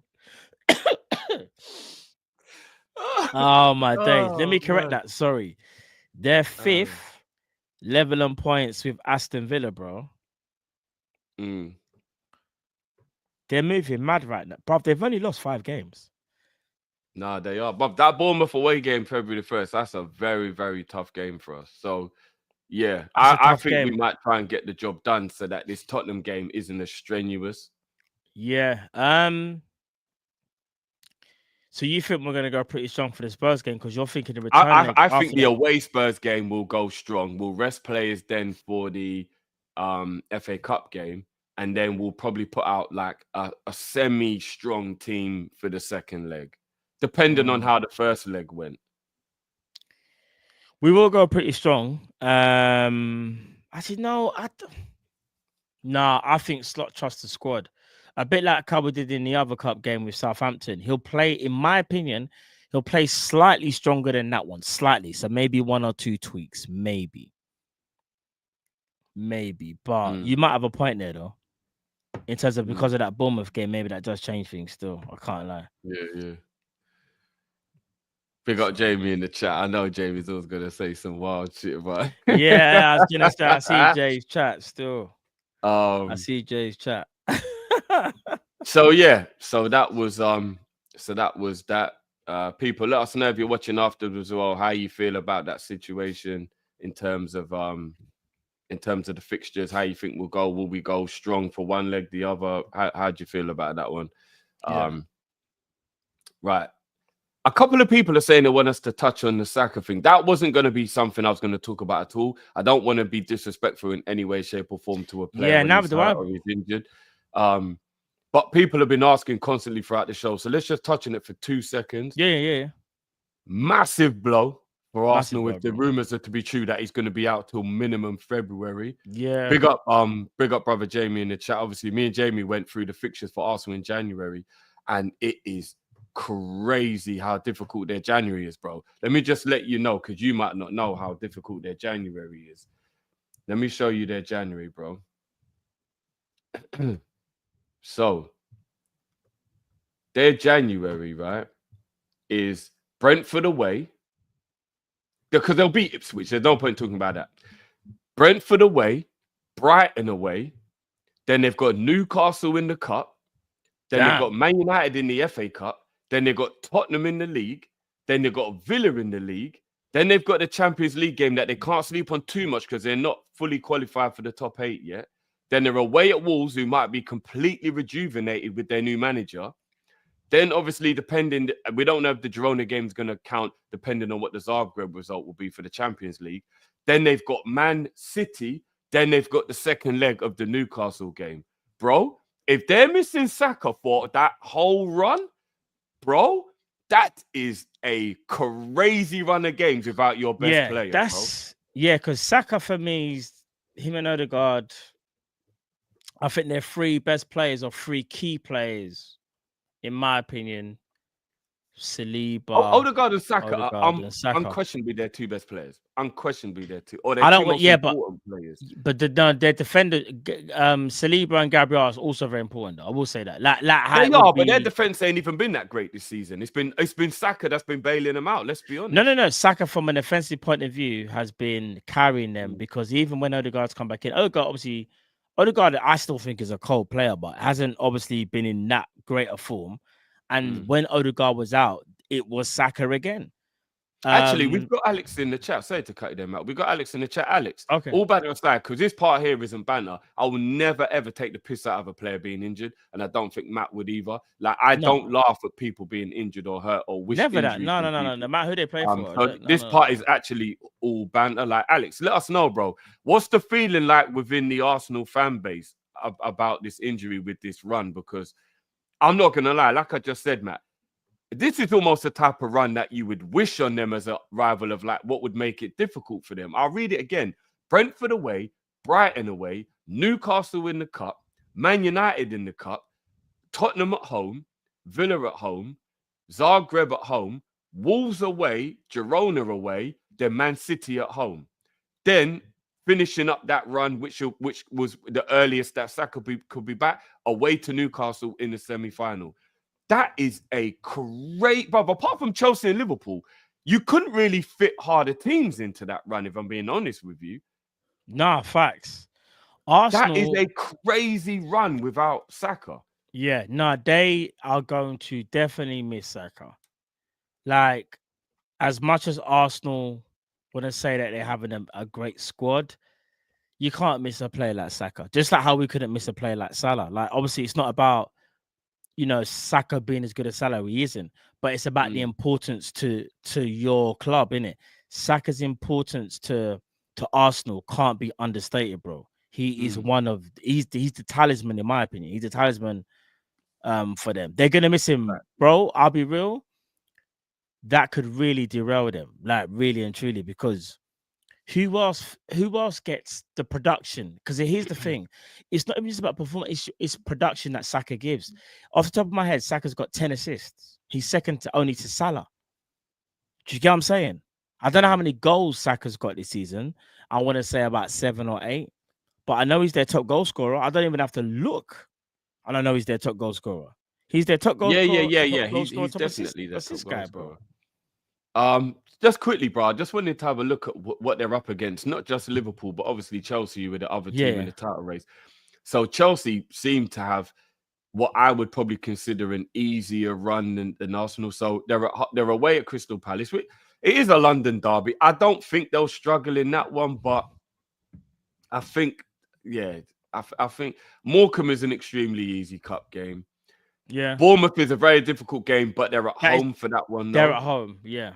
Wolves could be tricky with the new manager, but again, they're at home. Bournemouth and Wolves could be trickier than what you think, because Bournemouth are in 5th place. Wolves are weird. If Wolves still had Gary O'Neill, they would have got smoked. But they don't. New manager bounce. I don't know whether it probably still won't be there in January, but it'll be interesting to see where Wolves are at when. I think it all depends on what form they're in. If Wolves are in a little bit of dangerous form when they say they won their last 2 games or something, because Wolves are perfect to counter Chelsea, because they got pace on the break, bro. Yeah. Especially if Cunha. And then obviously Man City away. We don't know what shape Man City will be in by the end of January. They could have made 1 or 2 purchases. Yeah. And then West Ham at home, which is a London derby. I don't think Chelsea have the hardest January. Personally, I think they've got the easiest January out of all the title contenders. So Arsenal could possibly lose ground on Chelsea as well in that time. Potentially, yeah. Bruv, I'm saying it now though. Chelsea are not a joke. Just because they dropped points against Everton, and I thought they would batter Everton, I feel like you still got to take Chelsea seriously. Don't just look at Arsenal. I think we have to look at Arsenal and Chelsea, in my opinion. Yeah, 100%. Chelsea have to be taken seriously at this point. Because Chelsea don't have any big injuries either. Of course we have to take them seriously. Yeah, and they don't have any big injuries either, bro. Like, Arsenal obviously just picked up now a big injury with Saka. That could potentially derail them. Chelsea don't really have that. And even if they do get an injury, I think they've got a bigger squad. They can cope with that, especially in their attack. Europa League's not going to affect their league form because they play about 7 or 8 different players in Bro, that they competition. play in a league where they could literally play their under 23s, bro. That I don't, what's the competition called again? The conference team. Europa Conference. I actually Brother. think it's an absolute shoo-in that they win that. Chelsea are winning a trophy this season because it's an absolute shoo-in that they're going to win the Europa Conference League. Oh, 100%. There's no doubt in my mind they're going to win that this year. So even though the fans might not be as bothered about it, they're still going to come home with a trophy at the end of this season. And the Europa Conference is still a better trophy to win than the Carabao Cup, for example. So it's still of some kind of substance. Any European trophy is good. I know people will laugh at it, but it's still a European trophy. Do you know what I mean? So it could be tough. It could be very tough for Arsenal losing Saka. And here's the scary part, which is also what makes me paranoid whenever a situation happens with us, respectfully. When you've got a big player in your team that's missing for a prolonged period of time, it doesn't just become about him. It also becomes about protect whoever else is there, because if you lose them as well. So for the Arsenal fan base right now, the panic will be, what if something happens to Odegaard while Saka's injured? Do you get what I mean? Like you get the snowball effect if you get that one big injury. Yeah, because the knock-on effect in it of other players having to pick up the slack and I agree, bro. That's what I'm saying. This Saka news, if you're an Arsenal fan, it's probably the worst news that you could, you're waking up to, because obviously people were telling me that he picked up a hamstring injury, and people were saying left on crutches, and I was like, what? Then you hear I'm not gonna lie, he looked looked really bad coming out of the back of Salah's part. Yeah, I saw the footage of him. Like, when you're walking so gingerly with the crutches that you can tell you're in pain. Bruv, remember I told you, I done my hamstring in the summer. I know what that pain's like. So yeah. He couldn't walk. He could not walk, bro. So it's bad. It is bad. It's definitely 6 to 8 weeks without a doubt. And here's the thing, Alex. I don't know if you wanna jump in on this one as well, bro. I've said this, and I wasn't saying this from a hating point of view. I was saying this because I've seen it happen, and it's just, and I'm sure I've said this with to you, Matt. Declan Rice and Bukayo Saka are literally Arteta's crutches, in my opinion, to use the metaphor. And I truly believe that he does not feel comfortable. That's crazy without those two, because he runs them, bro. He's got Rice playing right now with a broken toe. Let the man rest, bro. Why he's has got he a broken got Rice toe? Playing, bro, Rice broke his toe and he's still fucking playing him, bro. He rushed Saka back, albeit he scored against us to get them the draw, which makes it look like it was a good idea, but he rushed him back, bro. He relies on those two so badly, that it's actually dangerous for their health. And if you ask me, Arteta is going to be the reason why those two don't play well into their 30s. I'm just being honest. I don't know if Alex agrees with me. I don't know if anyone else agrees. I think that Arteta is the reason why Declan Rice and Bukayo Saka will not still be top players in their 30s, because he's going to rinse the shit out of them. He's going to run them into the ground, and they are going to end up like Fabinho. They are going to fall off a cliff because they are going, bruv. How can you be rinsing man with a broken toe, bruv? That is crazy. That's let him hold some fucking rest, bro. Do you know what? Yeah, big up to all the NBA fans. It's like that quote with Popovich, where he's like, regarding Manu Ginobili, where they spoke about he spoke about Ginobili. And he was like, yeah, I'm gonna rinse him like a bar of soap, fam. Use him as a bar of soap until there's nothing left. Diabolical. That's no. There's such. First of all, there's the biggest pause. Ginobili white, by the way. No, Ginobili white, by the way. I'm just letting it. Ginobili's white. So Popovich is white. Ginobili's white. They're both white. So there's no. No. I didn't think. Yeah. No, but I'm just saying. I just want to make that clear. But he said, first of all, any man use him like a bar of soap. Gonna rinse another man like a bar of soap is the biggest pause I've ever heard in my life. First off, that is diabolical, bro. So what are you telling me? He's gonna. So basically, his nickname's gonna be Imperial Ever.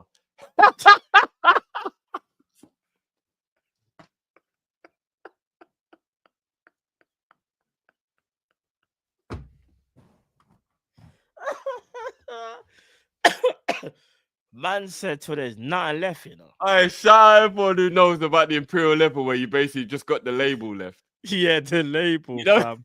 you're like, Bro, trying to it's- get that last bit, bro. Nah, don't make me laugh. people, I'm not capping. Go check that quote. Type in on Google, just type in Manu Ginobili bar of soap or something like that. And Popovich says that, fam. It's actually crazy. Nah, that's wild. That is actually wild. That's actually wild. It's actually crazy, bro. The fact they That's even wild. said it, I was just a bit like, fam, that's the wildest thing I think I've ever heard. Like a manager in any sport say about his own player. Like, that's crazy, bro. Nah, that's crazy. That's actually crazy. But yeah, so there you have it. We've touched on that. It is a big blow for Arsenal. I'm sure Arsenal fans themselves will believe that it puts a massive dent in their title charge. Right now, we also have to. What? Sorry, not we. All right, TK, can't believe I said that we. is the biggest pause. Arsenal Crazy. have to. Arsenal have to look to Sterling big time now to step up because Sterling's that was injured, bro. No, Sterling's injured. Shut up. Is Sterling injured? Sterling Hold got on. a big injury as well, bro. Hold Ask on. Alex. Sterling's injured, bro. He got a big injury, if I'm not mistaken. Knee injury. He don't play. How did he get injured? Sterling got a knee injury, fam. Hold on. Out of a bad knee injury, bro. I'm telling you. I don't know how long he's out for, but I just remember seeing something online and someone saying he's out with a bad knee injury or something. Hold on. I'm trying to find it now. Hold on. It's crazy. Raheem Sterling. Arsenal hit with a second huge setback after the Bukayo Saka blow. Arsenal have been dealt another huge injury blow. Hold on. Let me bring this up for everyone. Yeah. Have been dealt another huge injury blow with Raheem Sterling ruled out for, quote, a while. Delaney missed the thumping win against Crystal Palace after picking up an injury during training. Arteta confirmed on Saturday he felt something in training and had to come off, and we need to explore that with more tests. It's a big blow for the player, for the club and the player who has struggled to assert himself in Arteta's first team plan since arriving on loan from Chelsea, playing just 93 minutes since October. Oh, shit. He's going to be out for weeks, Arteta said. He needs further tests and so we can understand the extent of the injury. It's his knee. We have to wait to see another 24 hours. Unfortunately, he's going to be out for a while. Raw. I did not know that, bruv. Bro, Sterling is out as well, I did bro. not know that. Alex is saying Wanyeri's their only hope. But can Wanyeri play on the wing, though? I thought Wanyeri was a 10. But all I know is that they are picking up injuries like, and it's so magic because I did think it at some point, not Sterling because Sterling weren't there, but I was thinking Arsenal pretty much gone 2 years pretty much unscathed. Obviously, they had a horrible injury to Urian Timber last year. He was out for the season. But other than Timber, I don't remember them having like any, like, or should I say, injuries building up where they had 4 or 5 players. Like they've had that this season where they've had a little bit of a crisis. Do you know what I mean? And I do think it happens to any team. If you're challenging for honors, and obviously there's not too much rotation because the manager is kind of predicated on his first 11, at somewhere down the line, unfortunately, you're going to pick up injuries. That's just the nature of football. It happens. It's a part of it. Do you know what I mean? It's nothing that you can do. Do you know what I mean? You can't ever go Arteta, so to speak, for playing his best team. Like, but but you can have a go at him when he's not playing these players, when he's not resting these players, bro. You can. Well, here's the thing. Pep used to be really good at rotation, but with Pep it's a bit different. Age has caught up with them players. It's age. Age has caught up with a lot of them now. Do you know what I mean? Yeah. So you know what? These rumors might not even be fake anymore, bro. Bro, I'm gonna be real. I see Rashford actually going to Arsenal. I don't know where else he goes. It sounds so weird. Where does Rashford go, bro? Maybe PSG if they want to push the boat out a bit. Want him? That hype has died down long time. I still think there's a player in there with Rashford, though. He's not. Do you think so? Yeah. You know, I've got a soft spot. Pause for Rashford. I think Rashford has been severely mistreated at Man United. No, he has been mistreated 100%, and he's been made a scapegoat 100%. He's a talent. He's a talent. However, I just don't know where. His mind just ain't right. That's all it is. I'm not surprised, bro. Anything happens at Man United, he's the first person to get the blame. He's the first person. He carries a heavy he carries a heavy burden. I'm not saying Rashford is some world beater, but believe me, he's a much better player than Man United are showing at the moment. So a couple of years ago, Rashford was on some serious crud, you know.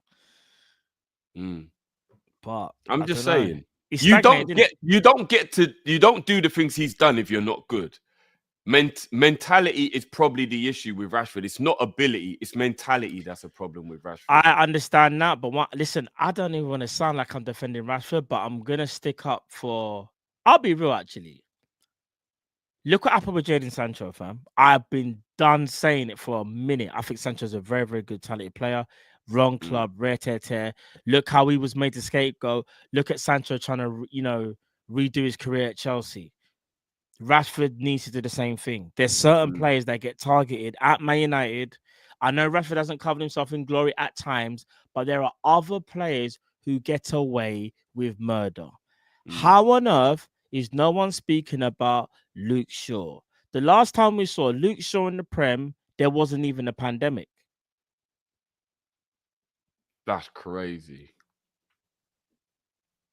That's actually crazy. Now, I know I'm going a bit far there. He probably has played, but you get the premise. I can't remember the last time I saw Luke Shaw. Why does no one talk about Luke Shaw and his wages, fam? Luke Shaw just sitting there. Like, what's he doing? But you haven't got Marcus Rashford. Bro, Man United have got so many issues, bro. It's actually crazy. You got players like Zertsky, Højlund, who have done absolutely nothing since they've arrived. Here's another thing. Think of Rashford's body of work, what he's achieved at Man United, and you go look at some of the players they've signed. Fam, it's actually insane.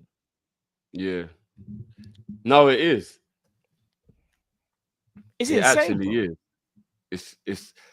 I don't know, man. I don't know. It's a funny one. Lindelof is another one. Lindelof, bruv. I can't believe, bruv. I'm not even gonna lie to you. I watched Man United the other day in that game that they play. Yeah, substitute Lindelof, and the substitution was for Johnny Evans. Yeah. Then shut the fuck up.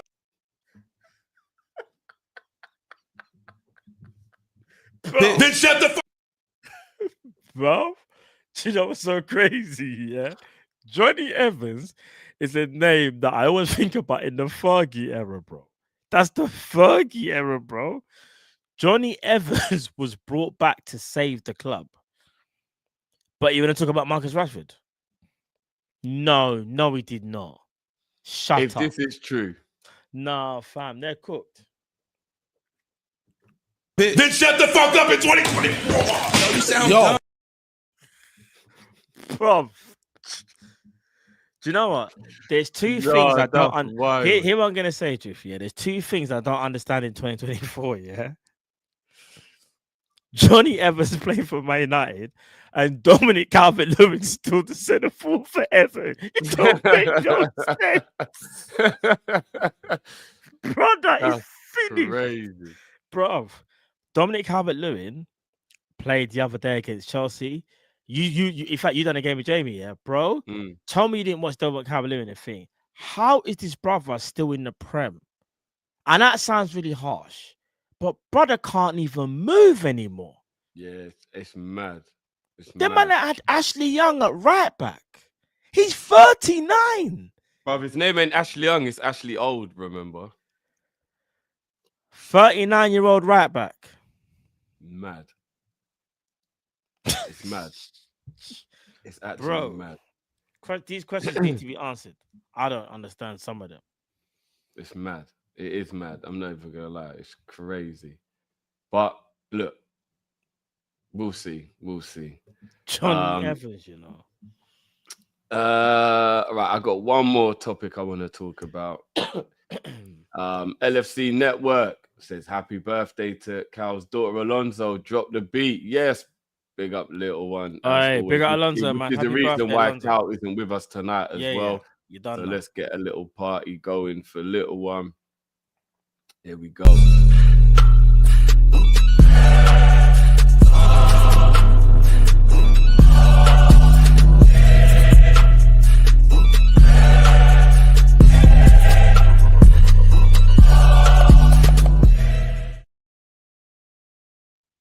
Big up Alonso. Big up Alonso, man. Big up Carl and the family. Hey, Drift, before you look at this one.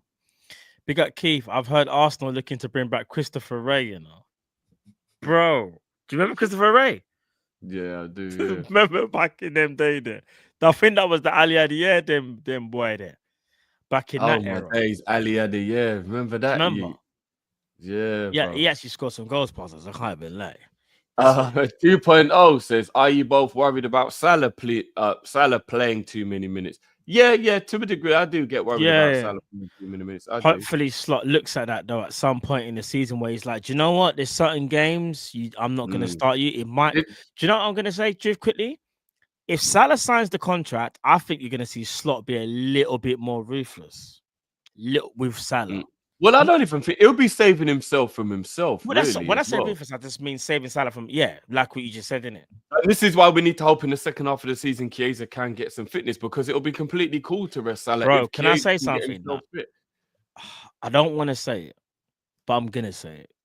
I'm worried about Chiesa, bro. I am worried. I think we all are, bro.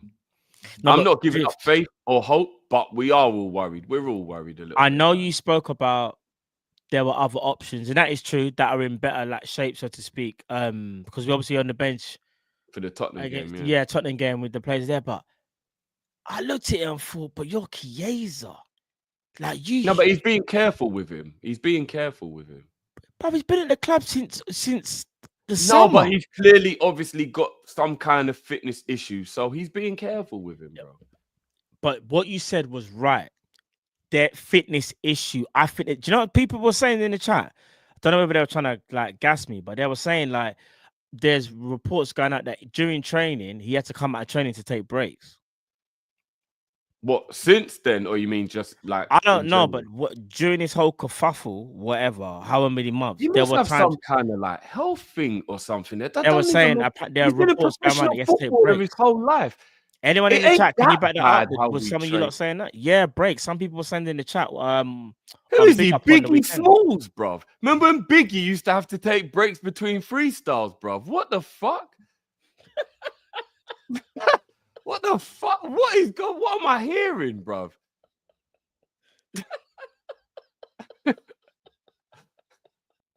What the fuck, man? Nah. No, seriously. What? To all my peoples. What am I hearing, bro? Fuck you, no, bro. But apparently that was the thing, innit? I don't like. No, again, people were saying that, crazy, bro. That's crazy. See, even someone said, I've heard he's not been able to finish training sessions. They're not gassing. Oh, someone said these breaks were a while back, but they're not lying at the same time. Big up Keith, who's just become a member. Big up your damn self, bro. And Bazaar says Turkish has said it's going to be 10 to 12 weeks minimum for that Saka injury from a legit source. Wow, that's mad. Rotty. 12 weeks at this period of the season is pretty much almost your season over. What, 12 weeks would mean he's not back until the end of March. That's crazy. The end of March is almost the end of the season, bro. Yeah. Yeah. You've only got April and May, and then the season's over. That's crazy. This is a very good point, isn't it? How did he pass a medical if he's this unfit? They did took breaks. What the fuck? I don't know, bro. No. No, I'm not gonna lie. I really hope Chiesa's all right, man, because we're laughing and we're joking about this, but this is actually crazy. Bruv, you know why I'm laughing? It's called copium. Bruv, do you know how bad I want to Chiesa to succeed? But I'm laughing because I feel like there is a little bit of an underlying issue.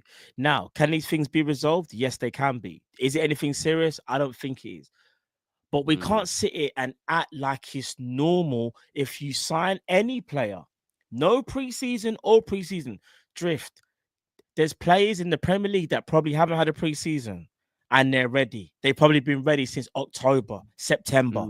We are now, bruv, we're about to enter a new year.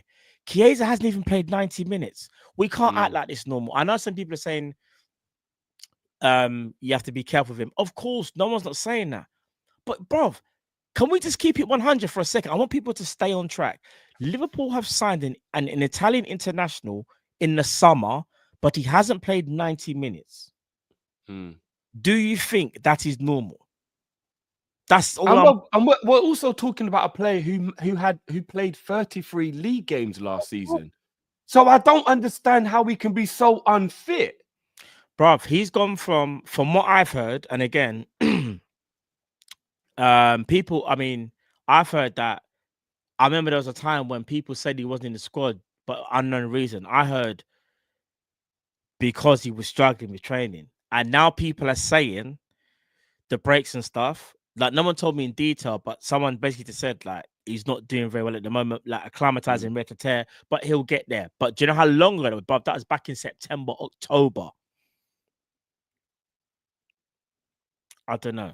I'm not gonna lie. He might have like an underlying health issue or something. Bruv, Like, he's in the under 20. How can you be struggling that much? Because again, he was in the under 21s or was it under 23s? And I asked the people them because I didn't see the game, and I was like, "How did he look?" And someone said he looked mad rusty, bro. Which is okay, fair enough. But the bit I'm confused about is, you know, when someone says rusty, you're thinking the man hasn't played football for months, brother. He's an international player. I don't really have a preseason, but it's not like it's me, like playing football after how many months. These guys are professionals. They kind of keep himself in. You know, when you say game shape, but not match fitness, like they can just play kind of thing. But apparently people were saying, excuse me, he looked mad rusty, bro. Like mad he looked rusty when he came on for the 45 minutes. That's what I thought as well. And he did put it looked like he put on a little bit of weight as well. I don't know. I'm not going to give up on Chiesa, but I am worried. No, I'm not giving up on him. I'm not giving up on him.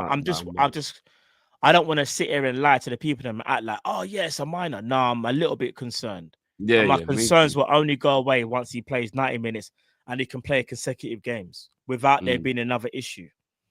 Yeah, man. Right, last topic that I want to talk to you about, bro. Just briefly, this might cause a little bit of a stir. Yeah, but it is what it is, isn't it? We keep it pushing. You know, I like to push the boundaries. I think there was a lot of things said about Klopp's recruitment in a negative way. And I think it was a lot to do with, and we'll include Schmacker in that as well. There was a lot. There was a lot of venom. There was a lot of fire. There was a lot of negativity. Everyone was saying that without Edwards, Klopp never signed anyone good. Rare.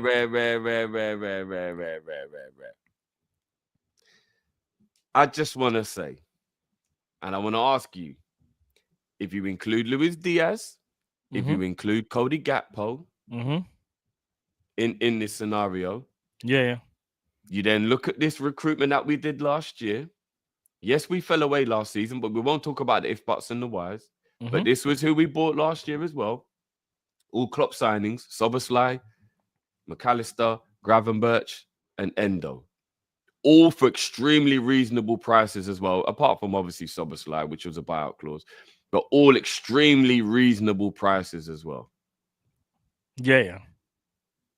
You look at the way we're cooking right now. You look at the fact that other than Endo and to a degree Szoboszlai, all of those players I just named, Diaz, Gakpo, Gravenberch, all cooking. Yeah. Do we have to revisit? And are there some people who owe Schmacker and Klopp a little bit of an apology for the quote unquote terrible recruitment that apparently we've had in the last 2 years? McAllister was Ward, however, it still comes under the Klopp umbrella, if that's what you're talking about. Not just well, the I'm basically talking director. about ever since Edwards left, because the narrative is Edwards was the only one who was getting the transfers right and everything was right. And then everything after Edwards has been like a... Do you know? And it was because Klopp had too much control, etc., etc. Yeah.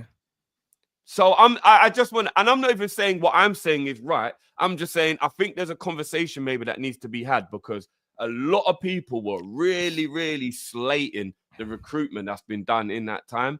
And I'm looking at how well the team's playing right now and how well those players are performing. And I'm just saying. So, All right, what do you think, so bro? there was a bit of this narrative, I think, at one point that like under Edwards that we were just kind of clear. Maybe we are when you go back and look over some of the signings, because under Edwards, you got your VVD, you got your Salah, you got your Mane, whatever. But I think Klopp at one point did take a bit of heat because some of those players they weren't where they are now. If you look at Luis Diaz, you know me already, Drift. I've criticized Luis Diaz over the years about his end product, but he's showing that now. You look at Cody Gakpo, he's playing more games and in his rightful position, so to speak. You look at McAllister, but McAllister was balling out from day. Gravenberch, it's taken him a year to kind of adapt to the Prem, and Slot playing him. Well, in fact, Slot making him the central hub of how we play.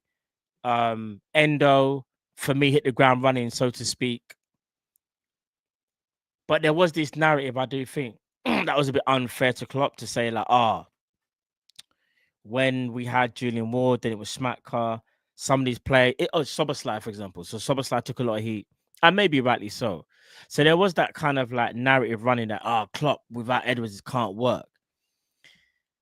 Nah, I think what Klopp has showed everybody is that he's still got eye for talent, even if it's not directly him, but the people that he works with. Like, he trusts the people, because these players now, look how well they're playing. And I think what happens is, bro, is that people forget what they have at home sometimes. That's just, do you know what I mean? And some of these players, bro, have just gone up another gear, and this reminding who got them. Because it's very easy to go, who's managing them now? Because you could easily sit here and say, but Slot deserves all the praise for Gravenberch. You could say that. But if Gravenberch doesn't arrive at the club, there's no Gravenberch. Klopp was the one that recruited him. Whether Klopp played him in the wrong position or didn't give him the belief that some of it doesn't really matter. If Klopp wasn't in charge of Liverpool or those people while Klopp was there, we don't get those players. So I think we just got to look at it and go, do you know what? Those players that were signed when Klopp was there, we have to give them praise. And a lot of them needed time. And I think that's what it is. You said it. I think you said it best, bro. Sometimes that can be harsh, innit? Because I want results now. But sometimes that's not always the case. You have to give a bit of time. A lot of these players took a bit of time. Very few players hit the ground running. Luis Diaz hit the ground running straight away. I'll never forget that. And then he picked up that horrible injury, derailed him. Then parents, all that stuff. McAllister hit the ground running. Soboslai didn't hit the ground running. Well, he kind of did, and then he just fell off horribly. Darwin Núñez, up and down. What was I going to say? Gravenberch took Endo. You know how much you know what I mean? Endo. I'm like, look at the performances that Endo put in last season, let alone this season. And I know he hasn't played a lot. So it's about giving players time. And I think that's what the fan base needs to kind of remind themselves. Like, when you buy players, they're not just going to suddenly just all the time have that instant impact. Very few do. Virgil van Dijk, Alisson. I'm going to go back how many years? As much as we hate him, look at Luis Suarez. The man hit the post how many times in the first 18 months, I think it was. Then he just said, you know what? Let me show you, man, what I'm about, why I came from. So you got to give players time, bro. And I think that's something that sometimes we don't feel like we have when you're in a title race and you're going for all these titles, bro. That's the honest truth. So... Yeah, like I said, I'm not even saying it to say I'm wrong or right or anybody's wrong or right. No, I'm but I just think saying, it's right to bring out though, because there's a bit of a narrative. There's a bit of a narrative. Was there a lot of people who are willing to pull the trigger too quickly because they weren't having any patience? Like you said, they weren't willing to give these players a little bit more time. Yeah, there was a narrative. They weren't playing well straight away, so therefore it's a bad signing. It's terrible, rare.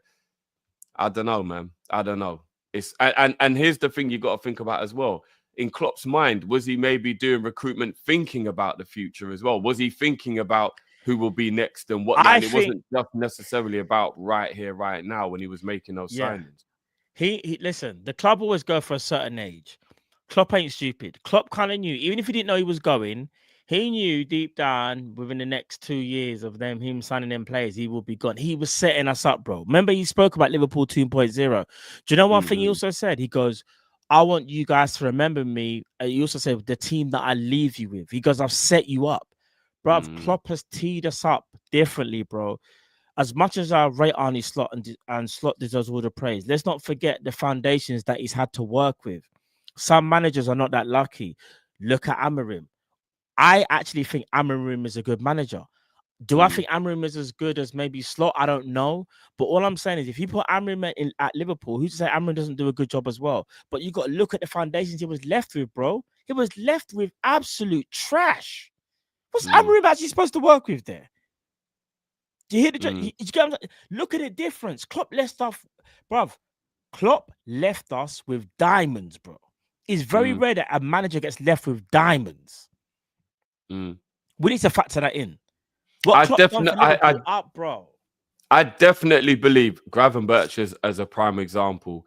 I definitely believe Klopp bought Gravenberch with the thoughts of the future.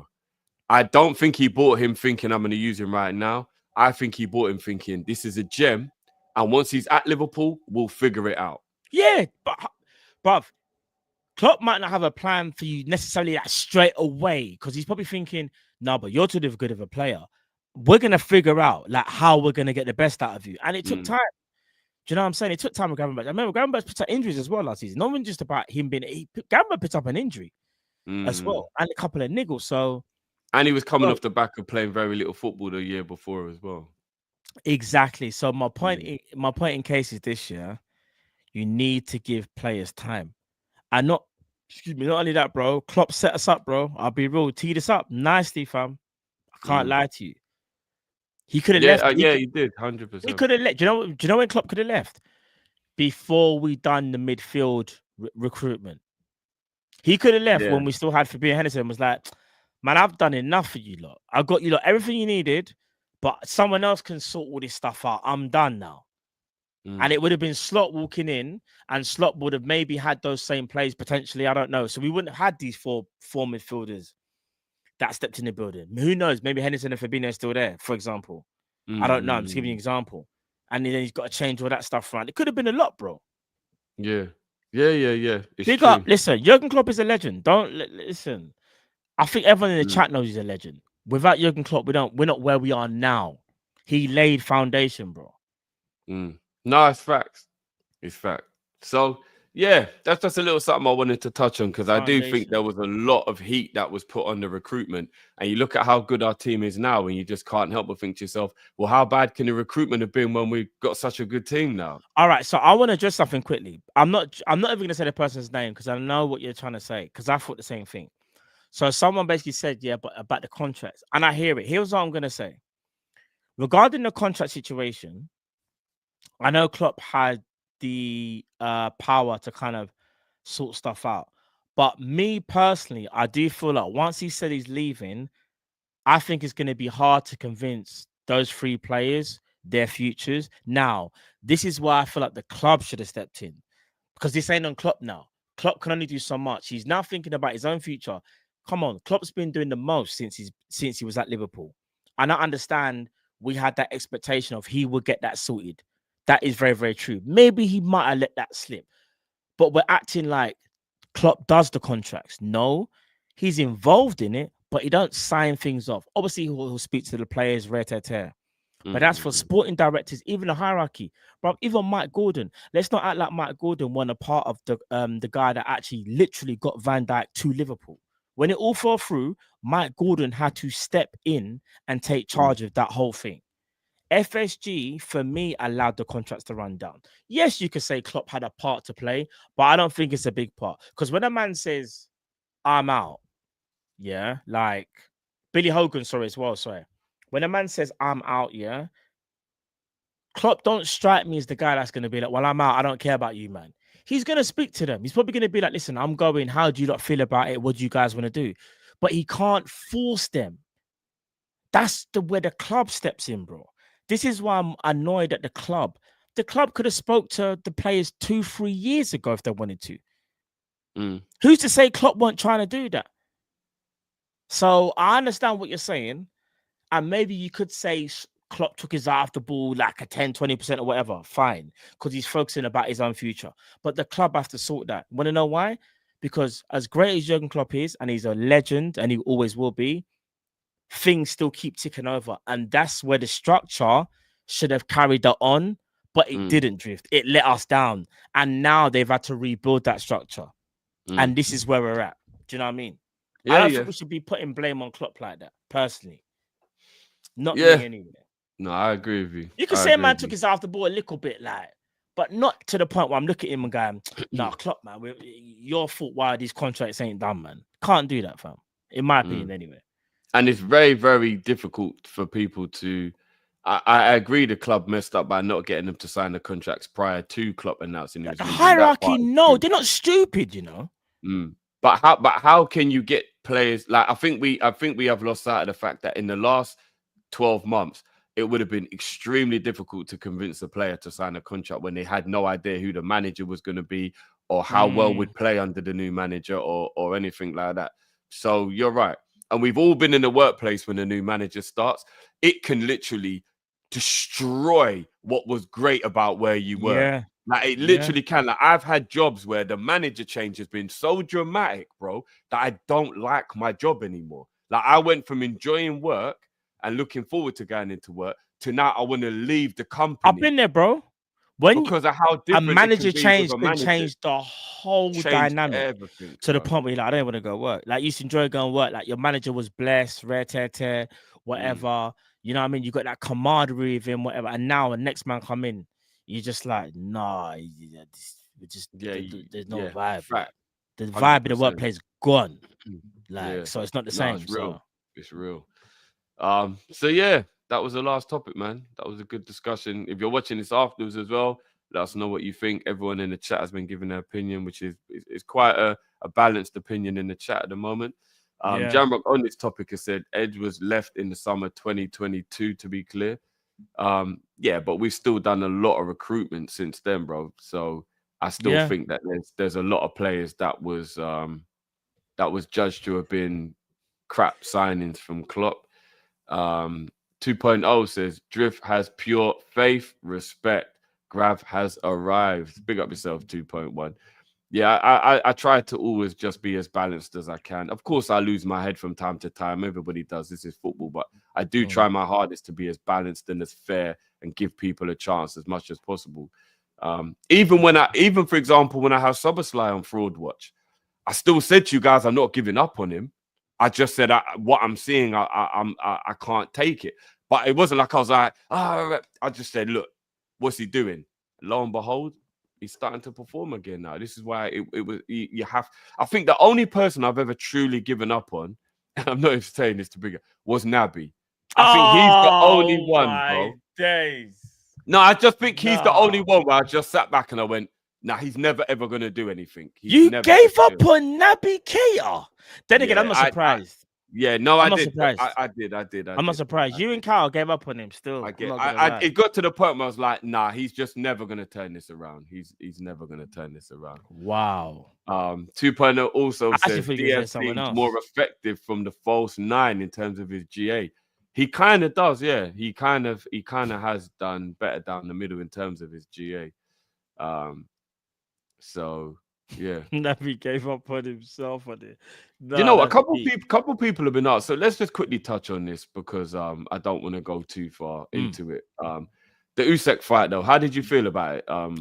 I think he definitely did win. I do. Me and Imran, big up Imran. I see Imran in the chat. Me and Imran had a totally different opinion on this because in terms of the scorecard. I think Usyk did win it by at least 2 rounds. I think Usyk won it. I don't think it's no robbery. Usyk won it, in my opinion.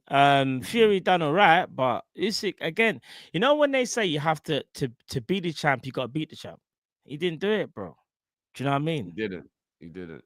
And I don't really see where they go from here now because there's no real challenge for Usyk left in. I think he said he's going to go back down to Fury is crying apparently for a trilogy, but I don't see the point when you've won 2.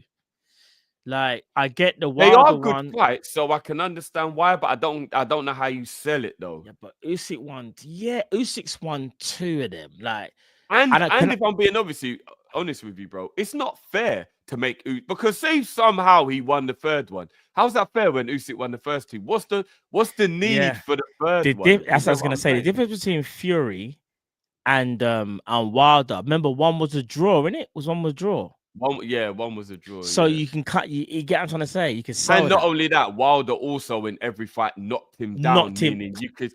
Whereas you can't really ever see a part where This is what Fury I'm saying. It truly has to- looked like he was on top. I think it's against gonna Usyk. be. It has to be Daniel. Has to be Daniel, fam. Yeah, but I still don't think Daniel can win. But I guess he's especially with that. Nah, low do you know blow what? I'll be controversy real. and all that. I think Daniel actually can beat him. I don't know about that. I think but Daniel might be able to beat him. You know. all I we think need he's to if they truly want AJ's that not fight beating to him. happen, and I say this with the greatest respect, so they'd punch my face off. But if they truly want that fight to happen, keep Daniel off the mic, please. Nah, don't say that. I know what you mean. No, though. please keep Daniel off the mic. But you know one thing I didn't like though. So like, I didn't see it, but when Usyk apparently was like talking or whatever after the fight, man was proper getting into it, talking about his family. And Daniel DeBar just walked in like and just like it was like apparently the worst cut off ever. Like, you know, like yeah. Usyk was kind of confused. Like, brother, you couldn't have waited until I finished saying what. It was a bit mad. I don't know. Well, people saying, listen, DeBar doesn't have mic skills. Yeah, I get it. But we can't act and say like he can't fight because I'll be real. He shut up AJ. He did. We are also talking about a guy who lost to Joyce. So I'm just saying. Yeah, I forgot. He lost to Joyce. The heavyweight division's in a bit of a pickle at the moment because I think the only fight that makes sense from a spectacle is that you have the AJ and the Fury fight.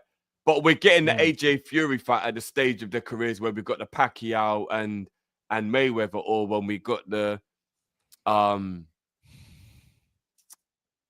what's his name? Who? My brother. Who? How can I forget his name? Who? I don't know. What weight division? Welterweight. The British fight. British fight? Why the fuck are both of their names completely British fight in welterweight? Amir Khan and Kell Brook.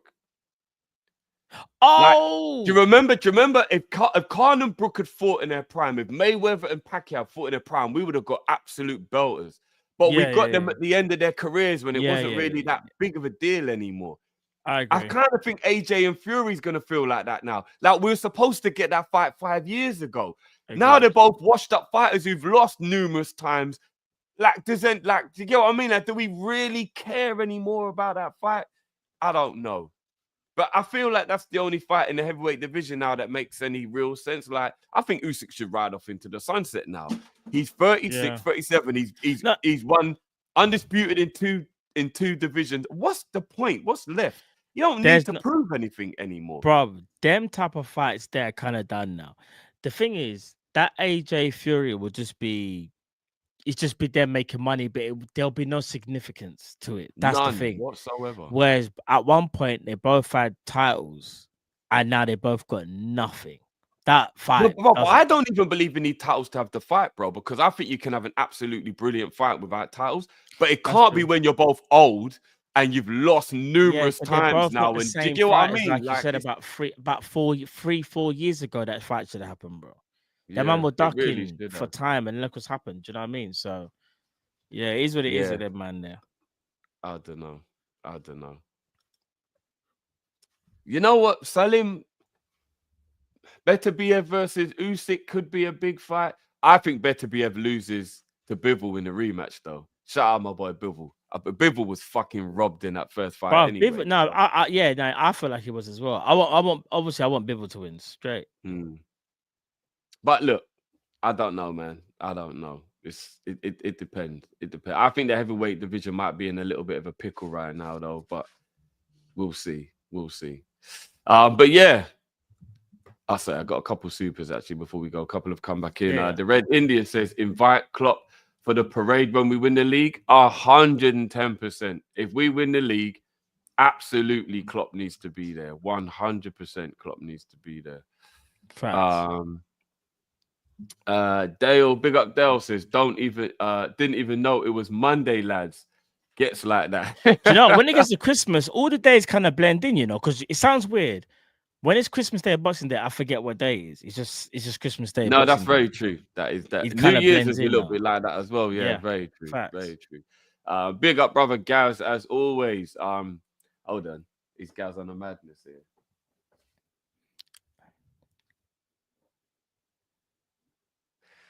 He says, Angie's like the girl who gets shown a video of her man beating the next girl and then replies, he's not like that. Hashtag never learn. Usyk cleaned out the UK. Yeah, he definitely cleaned out the UK. Like, he beat them all, innit? He's beat all the UK Chisora, fighters, bro. Right, Joshua, Joshua, Fury. Did he fight? Did he beat Dillian as well? I think he beat Dillian. I think he fought Dillian White as well. Yeah, I think he did. Yeah. I think he literally. Yeah, I think he's beat everyone for real. Yeah, I think he has still. I think he's beat all of them, bro. Mad. Big up Usyk, man. Definitely best of his generation. 100. That's a fact. I don't know how he would stand up with the old school man then, but he's the best of his generation. Yeah. Oh yeah, Bellew as well. He beat Bellew at cruiserweight. Yeah, it's true. He's cleaned out. Oh my days, he beat Bellew as well, innit? Flipping out. Yeah, bro. he's cleaned out everyone. He's beating everyone, bro. Yeah, he's cleaned out everyone. Real talk. He actually did. He battered the whole of Britain. Man just came in and just took out everybody. That's that is crazy. mad. I can't even lie. That's mad. That's mad. But yeah, people, I'm gonna end it like this. I'm gonna give you another little sneak preview of what we've got coming on Boxing Day for our Christmas special, guys. He was there. He wouldn't even lie. Jay's a cameraman. And Is this what we're doing? I'm good with it. I never had a problem. I never had a problem. Me and him are so competitive. The fact that he said it, that's what I know. But the cameraman, Just ain't lying. The cameraman's down. You're just under pressure, man. Just go hit the crossbar, bro. Come on. What you got now? Oh no. Oh dear. Got to be so. See me, got to relax now. You know when you're in top right now, you can relax. Boy, it's There gonna you be have a it, mad people. thing. You got something to look forward to. Because Cal's editing it, even I'm looking forward to it. Do you know what I mean? Same, bro, because I don't know what to expect. I generally don't know how he's gonna, because it's so crazy. Because like the way how you can edit things, you know, you're an editor yourself. You can make things look a certain way. Yeah, you can spin the narrative. Yeah, you can So it's definitely spin the mad. narrative.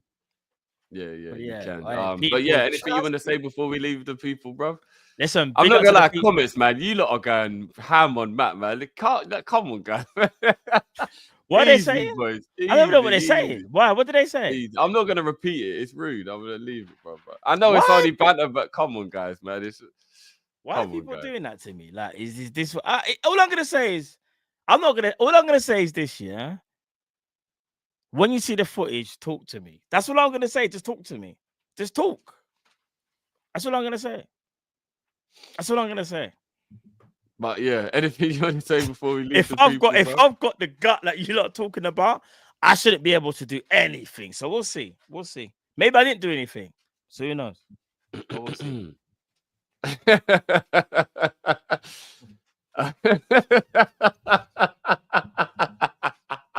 But it's cool. It's cool. It's so mad because I want to say something, but I can't, innit? It's actually crazy. My days. It's so crazy, but it's cool. I'm not gonna let them wipe me out. It's cool. It's cool, man. We'll bless. Yeah. Remember, camera also makes you look like you put on pounds. I'm just saying. But now, all jokes aside, though, now big up the people. We'll be back. I feel we'll be back. Yeah, Boxing Day, obviously, but even for the game as well. So yeah, we'll be there. We'll be back for boxing. Actually, do you know, we might actually even be back tomorrow, guys. It might not even be the last time we see it before Christmas because we've got the Leicester preview that we got coming for you guys at some point tomorrow. Yeah. So we should be back tomorrow. Yeah. Even that as well. But just in case, I do want to wish everyone a Merry Christmas. I'm on the bar humbug thing this year, but I know other people it matters. So I want to make sure everybody knows. Have a Merry Christmas. We'll speak to you before the new year, but obviously Happy New Year as well, guys. Happy New Year. If I don't speak to you before Christmas, people, you're done already. Yeah. Do you know what? I knew someone was going to mention the boots as well. Guys, I'll be honest with you. They did not look that bright on the website. That's all. That's all. All I'm gonna say is this. That's Yeah, all I want to say. They did all I'm not gonna look say that is bright the on Wing website. Wizard didn't even have boots. I didn't even have boots. It's my own fault, but I didn't have boots.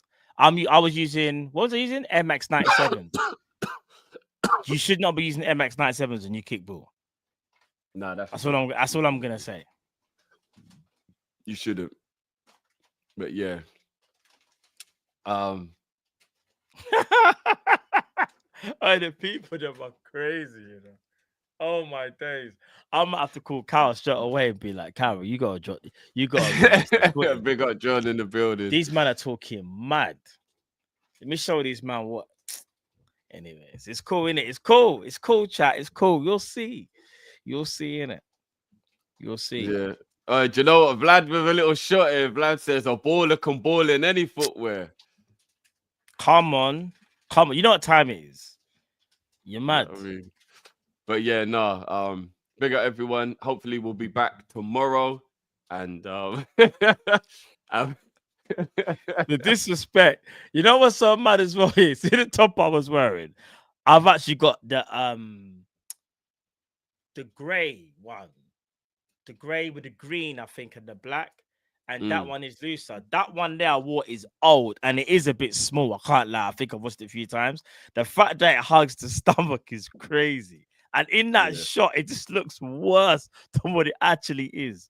But it's all right, though. It's all right. I'm the Wing Wizard for a reason. Bruv, you know what? In a lot of cultures, it's seen as a sign of wealth, bruv. So don't worry about listen, it. It is what it is, bruv. Honestly, I don't care. Let the people them, you know what I mean? I don't care. Come on. Love to all you, man. Come on. I don't care if you're joking or being serious. You know me. I'm blessed, innit? I'm comfortable. I'm good. It's just a bit of banter in it with the chat. So look at him, man. Matt pregnant. See what I'm saying? Nah, let's leave it there. Done it, Drift. Let's roll. Let's roll. Oh, and then Imran goes, Matt, I got your back, brother. With friends like that, you don't need enemies, blood. What the fuck?